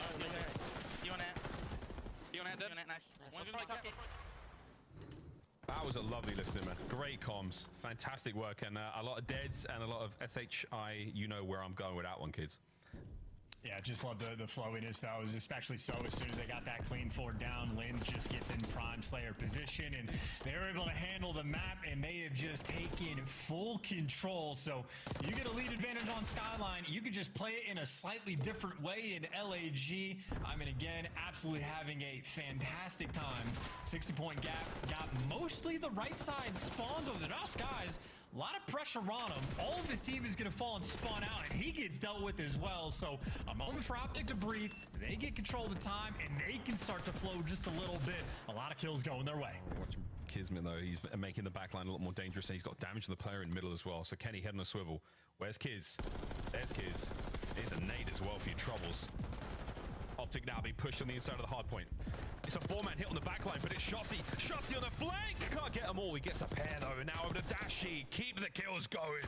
OpTic in control. It's a 5 spree for Bruce. Might be the best iron in the game, and what a time for him to get these kills. And you can see he's reading the spawns on the minimap as well, but Kismet, well, he had a jackal, so he ends up shutting down that spree. But that was a 60-point lead, and LAG had those spawns for this time, and OpTic come out on top. But obviously, they only chopped 30 seconds off of the deficit. Still got a long way to go, but now it's Dashy in his home, king of the hill in P1, but just gets caught. LAG super quick to get him off the time. Yeah, Kenny's frying. So, no more, though, out of that life. Kismet, he's cooking even harder. That is unbelievable work. Right back into the hard point. Instant break from Gorillas, mate. They are playing hot right now. Yeah, they've just had more of these like clean 4 down moments, and you get a clean 4 down, Shotzi's forced to do stuff like this, but you imagine you take that kind of route, it's going to be a guarantee to get him off the time. What happens outside of the chaos when everything develops? OpTic stabilize, get the left side spawns, get the time, watch over Shotzi, try to protect him from Kismet, but the Bulldog always there, leaving his mark, and Priesta doesn't quite block those spawns. OpTic will have him for P2. Who sends it? Shotzi sends it, and they both both die. What are we watching? This is insanity. Still the left-hand side of the minimap. All OpTic Texas. Massive counter-attack opportunity here for the break for Gorillas. Trying to get spawns. Trying to get towards New. Hook, once again, if he sees a top rope, you know he's going to send it. He wants to jump. Just do it, Kyler. Fly, my boy, fly. Find them kills. Break through the front side, though, is Gorillas, mate, and they are in once again. That might be the break that calls game as well. Shotzi through the front door, though, able to get the two-piece, but what's going to happen after all these trades? Gorillas made stabilize Hook, the last man to hunt down and find, and Mr. Bueno, yeah, heads up, reads the corner. He has been feasting this map. Yeah, 30-plus kills there for Skies, for Spree as well. Eyes towards the new hard point. It is about to open for business now as OpTic Texas. You are in trouble, friends. This is going to be a game 5 and we go for it. Hold on. Final 10 seconds. New hard point will be ready to rock and roll in a moment, and we're back to the kitchen where Lins and Skies are finding kills all over the place. And look, I mean, right side spawns, early control of this hill in only 22 seconds that they're going to need. Very likely they win this game here. They had the setup as well. Kismet, though, the first one to fall, so it will be a bit mixy. Yep, mix is on. Single break from OpTic to stay alive here. Priest the last man up, but they're lining up and the damage is already dealt. Priest can find another kill. Kismet, the other dog in the team, finds his. Waiting for the perfect moment to find it. Front side safe. Another one in the hill. Kismet still flowing. 33 kills for him as well. And the hard point might as well be over. Over to Kenny. What are we watching? Kismet. Another ridiculous set of kills. And we're going to a game 5. And that is a bodying on Skyline as well. And honestly, Lins, man, he was able to just chill and do his thing. He went maybe neg 10 in that one, but every one of his teammates goes plus 10. OpTic, a rarity for them to get outslayed that hard, but Skyline, well, it'll deliver that type of thriving from time to time. And we have not seen a single reverse sweep so far this year. We've seen a couple 2-0 comebacks that have forced the game 5. No one has been able to complete it. Gorillas, mate, knocking on the door. We're close. Another opportunity to do it. OpTic nearly ended this series in control. Gorillas may have stayed alive, and now, wow, look at the KDs.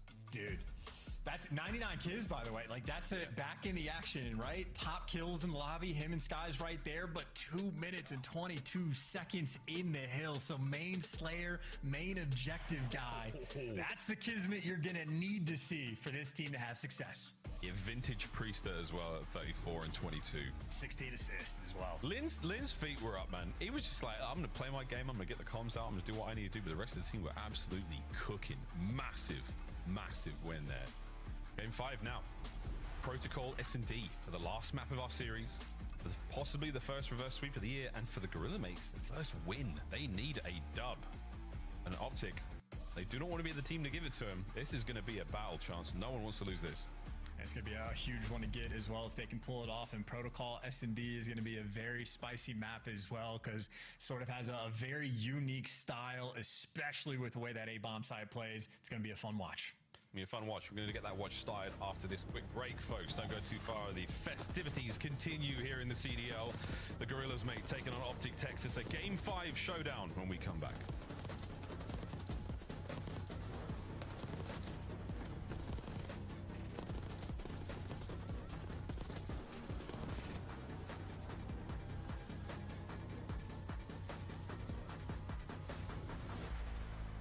Upgrade your game with the Scuff, the official controller of the Call of Duty League.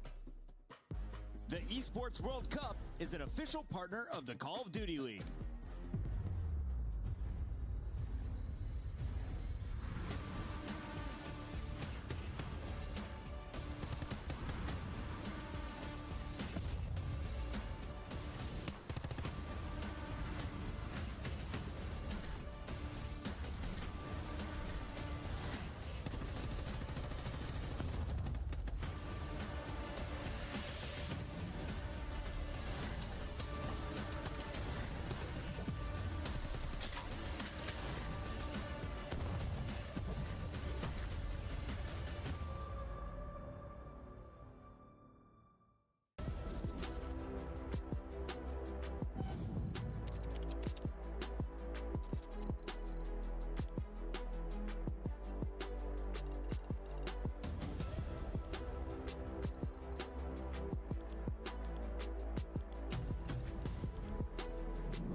folks, here we go. Game 5. We're going to Protocol. And yeah, if you didn't notice there, folks, that was a very festive rendition of Scare as well. Yeah, we're absolutely loving our time here at the CDL. And we've got ourselves a great matchup. Game 5's on its way. But this is the Gorillas' road to the major. As you can see right now, 2-2 against OpTic. Last time they went to a Game 5, they got smoked by Minnesota Rocker way back on December 6th. Feels like a lifetime ago.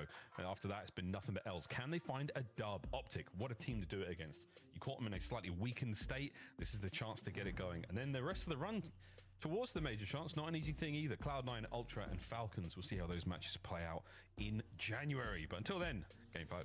It's definitely a situation where, like, you know, everybody making a tier list, it's just pure, like, conjecture and guesswork at this point. Like, we don't know how the dust is going to settle. Even picking bans week 1 get a little bit weird, but someone that has leveled up from week 1 to week 2, Priesta has been shooting. Kismet seems to be in his finest form, and LAG maybe still have a few hiccups on like your vault, like hard point here and there, but ultimately they have been hyper competitive against OpTic. They were hyper competitive against LA Thieves as well, and obviously some demons on Skyline. So that's not where we're going to finish things. We're going to finish things on a Protocol S&D, and again, a map that is very dynamic in search and destroy. A few different options you can play with. A lot of bang outs on the A site, but a little bit of love towards B as well. And you're playing 2 very different styles of Call of Duty depending on your approach.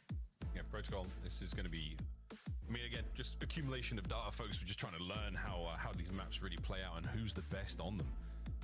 Both of our bomb sites on this map, very, very different, wildly different. I'm glad you brought up the styles, Chance, because 2 teams with strong pedigree when it comes to search and destroy. 2 teams who are not, shy of taking risks and making bold plays.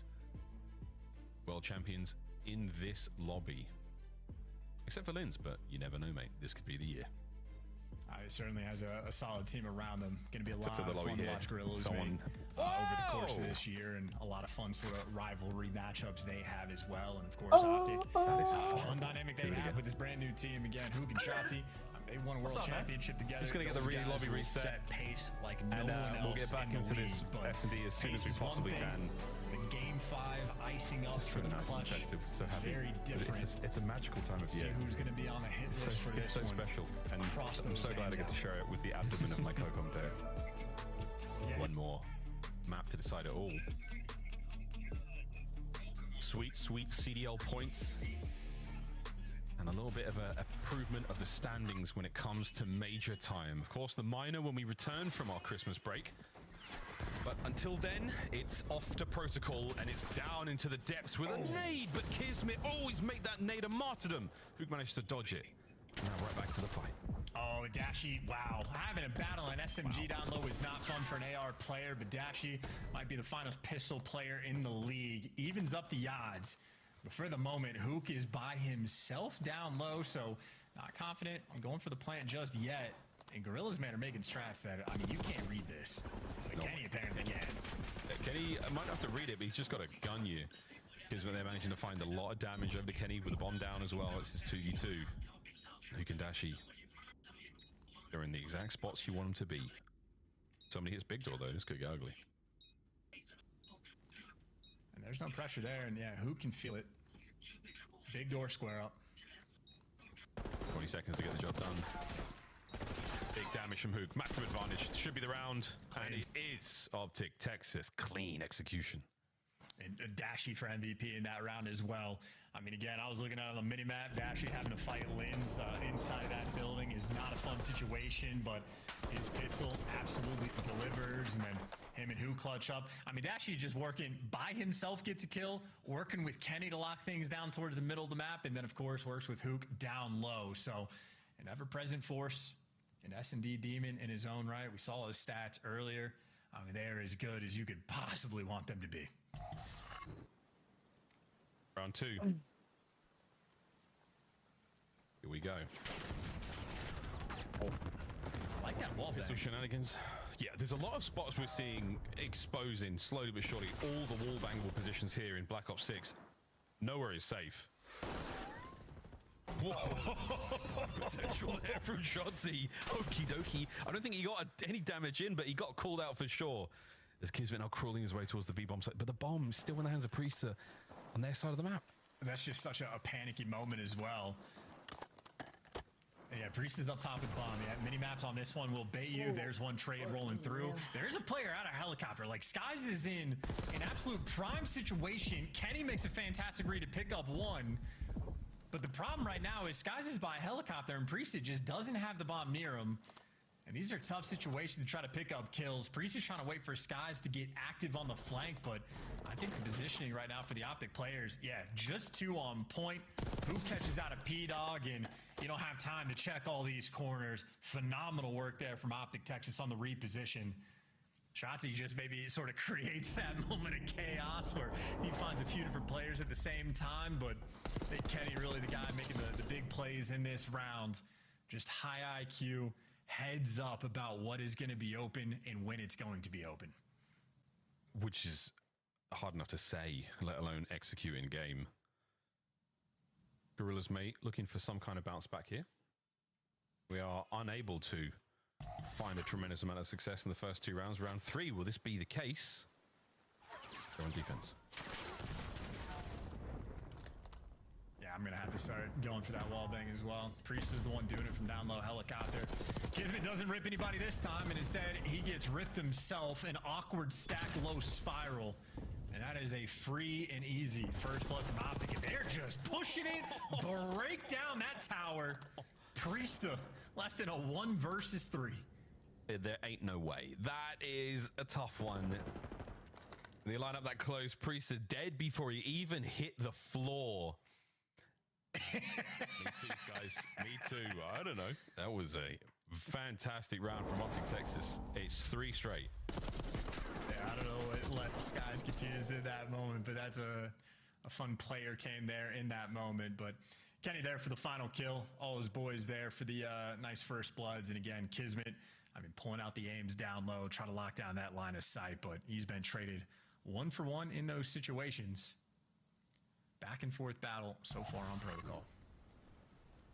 No, it's not. It's 3-0 OpTic. Dude, I could have sworn LG won round. My bad. No. It can still be a little bit back and forth, but man, they're winning these rounds. Here we go. Trophy. Doesn't stop these bullets.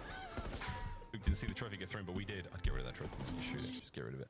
Yeah. That's what I'm talking about. Now, Shotzzy. This is for the round. This is it. Oh my God. Yeah. Don't shoot him. Okay, fine. He's got eyes on at least one. He didn't see the other guys go by, so this is again, okay, fine. Somewhat not ruined, but it's not going to be nearly as effective as it could have been. And Kismet now is making them pay. We double back over towards A. Here comes Shotzzy once again. The world tour is over. That bomb's getting planted. Dashy 1v3.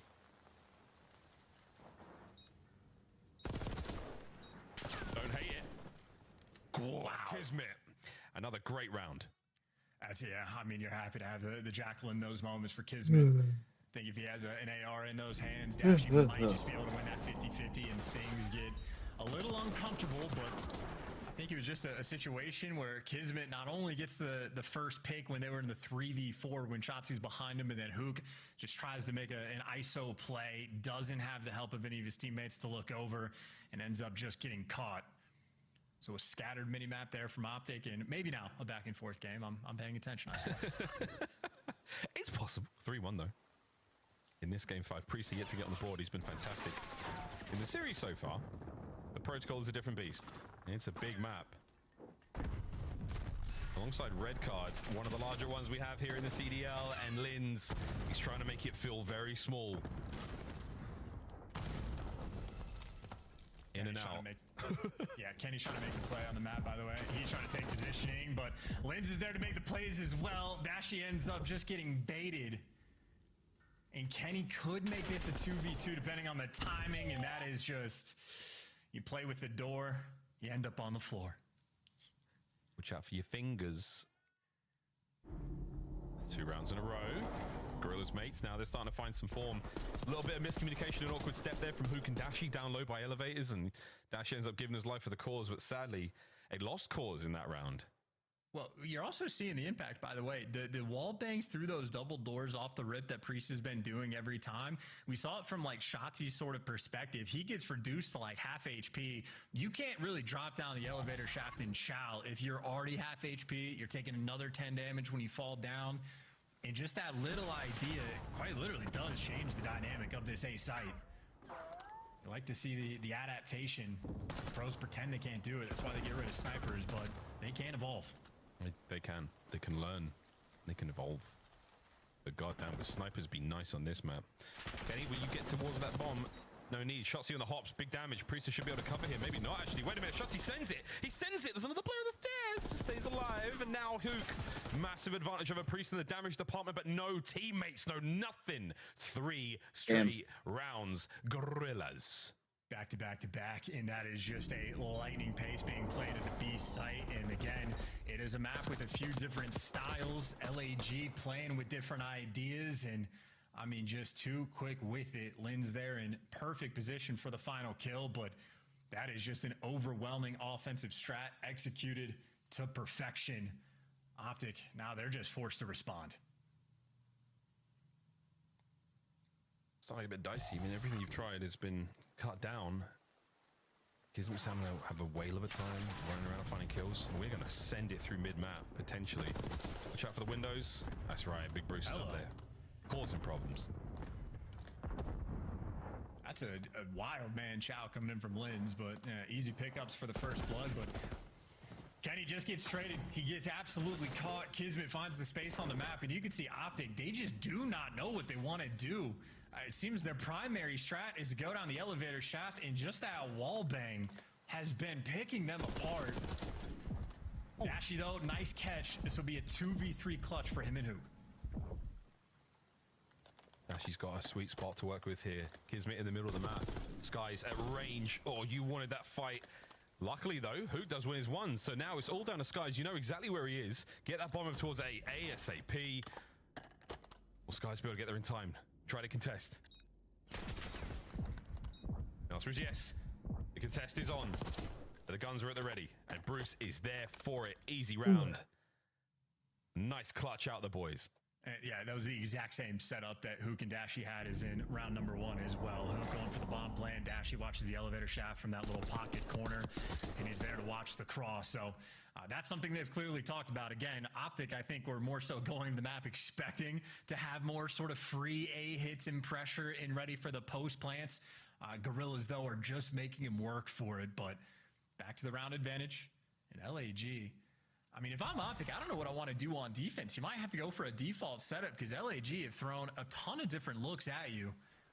And now they're going for the standard. Lynn's on the outskirts on the map. Everybody else down low. Down low, about to pop. It's like we said, this map has got a lot of, style choices. 2 teams willing to make it work. Oh, I love this out of Kiz. We're not going to hit the zip. We do have a lot of intel now. Map presence sends it. What a win on the Dashy. That is so tough. And he can't get away with his life. But now, huge advantage seems to evaporate. It's a 2v1, all down to Hook. He gave Hook an opportunity. He has an aims, though. It's tough to get these down low. I get the kill on the Princess so fast. Oh my goodness. Prescient play. Oh! They walked right into him. The first on the Priester was something, and Lynn's destroyed, and I'd be smiling too. What a round from Hook. You're ahead of me. Chill out. Such a confident head nod, too. He just goes, yep, that's what I thought. I knew you were coming in for that trade. Easy reads for the nuke, and him and Kenny go huge in that round. Poor Kismet, you couldn't have asked for anything more, but Kenny slams 2 people, and Hook, well, does the exact same. That is wonderful work out of those 2 players for OpTic. And he's like, I've been here before. This is how we run it. This is what I would do. I'm just going to gun you. Beautiful, beautiful round from Hook. Opening salvo of fire is significant. Hook at 50% of the hit points, and now Shotzzy looking to make something happen over the top. Can he get big door? Or is he going to do what Kiz did in the previous round? Either way, OpTic playing with a lot of confidence, a lot of wind in these sails. And they finally got the bomb as well, which is nice, but now you're going to have to root out all these players on LAG, and even with the fall damage, he wins the first gunfight. Big gunfight win. Eyes on 2 more players as well, so lots of info pass. This is where Kenny's going to try to step up. Damage dealt again. Trying to stay alive. The rest of OpTic now moving over towards B. That's the plan. And Kenny was the front man in, and now he's the guy worried about the pinch. Drops down just to help, just in case. This is a very tight setup for this 3-man hold. Oh yeah, you got Kismet come through the middle of the map as well. Hook lands it. RCXD. Another from Hook. He has slayed his way through this, but it is not over yet. It's now down to the ARs. It's Priester to stay alive, or it's Dashy for the map.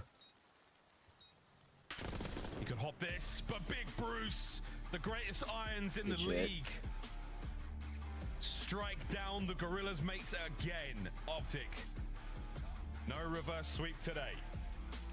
That is an unreal protocol. I think LAG showing off a new strat or two that teams are absolutely going to be stealing. But at the end of the day, you gotta win your main advantages, and that 2v4 that Kenny and Hook were effectively able to pull off, absolutely wild stuff. And that's the type of thing that calls game. Kenny over there, again, just the one taking space. The reads he has on Linz going up the wire, knows when to get active, knows when to pick up the flanks, and then however he was able to slam those two players down low, just setting up Hook for the kill. 3 bomb plants, a first blood, and 10 kills to his name. That is Hook in his finest form. Finest form. I mean, the 2v1 clutch was something absolutely magical stuff out of him there. You really do think you've got the advantage, Gorillas mates, but Hook nails it. That is that, folks. Game 5 in the books, ladies and gentlemen. OpTic, another win for them, and the Gorillas mates sadly still remain winless here in the opening 2 weeks of the Black Ops 6 season. Tough looks for them. We'll see if they can't bounce back after the break, but until then, it's back to the desk. Thank you, Miles and Chance, and thank you, LAG, for a little extra time here. We had a best of 5 go the distance after a 2-0 start. OpTic slowed down, or LAG heated up in the middle of the series? I felt like LAG heated up, and I think maybe it caught OpTic Texas off guard for a second here, but this game 5 was kind of just a rough watch. OpTic Texas take that early lead. LAG are playing really, really slow, not really challenging anything, allowing OpTic Texas a lot of space on the map and allowing them to get a lot of those early first bloods. And then LAG's all right, let's change the game plan. It starts working. Kids gets a big 2, but then just to give Hoop the 1v2 to then go down 2 rounds. It's just a lot of unfortunate situations of LAG beating themselves in this game 5. Yeah, I mean, I thought LAG, once again, just like the Thief series, they look great throughout this one, and they feel like they're going to come back. It was 3-0, they come back to 3-3, some really interesting strats, like wrapping back to the base, going outer and trying to get into the bomb. And then even in this round, Kiz gets up close, gets bottoms in, finds 2, as Ali just mentioned, and this can't happen. Like, so many times we see Omni movement, you can just jiggle peek back and forth. Priesta just over-chows, and it's such a shame because he was on fire on the map right before this, like lighting it up, turning the series around for them. Just makes a grave mistake that OpTic run away with in the final round. You see OpTic get over towards B. Once you get bombed down, if you have Holy shit. 1v2, 1v3 from there, Chris. Not much you can do. Yeah. Dashy gets the final kill. Hook with a great game 5 after a slow start to this series. And on the other side for Minnesota, Bulldog did as much as he could. Yeah, he did. He was getting the early frags, he was getting the entries, he brings the team back. They fall apart in the searches. No longer can they separate the way they were today. Dashy, with a record, earns our Scuff Play of the game. Let's take a look at this thing. The damage dealer. This has to be map 1, right? Yeah, map 1. Well-deserved, Bruce. Crazy. What was the final total production? Yeah, like 45 and 30 or something? He was 38 and 28 last I saw. He had like 2 minutes in the hill. He was doing everything, finding every kill in the back.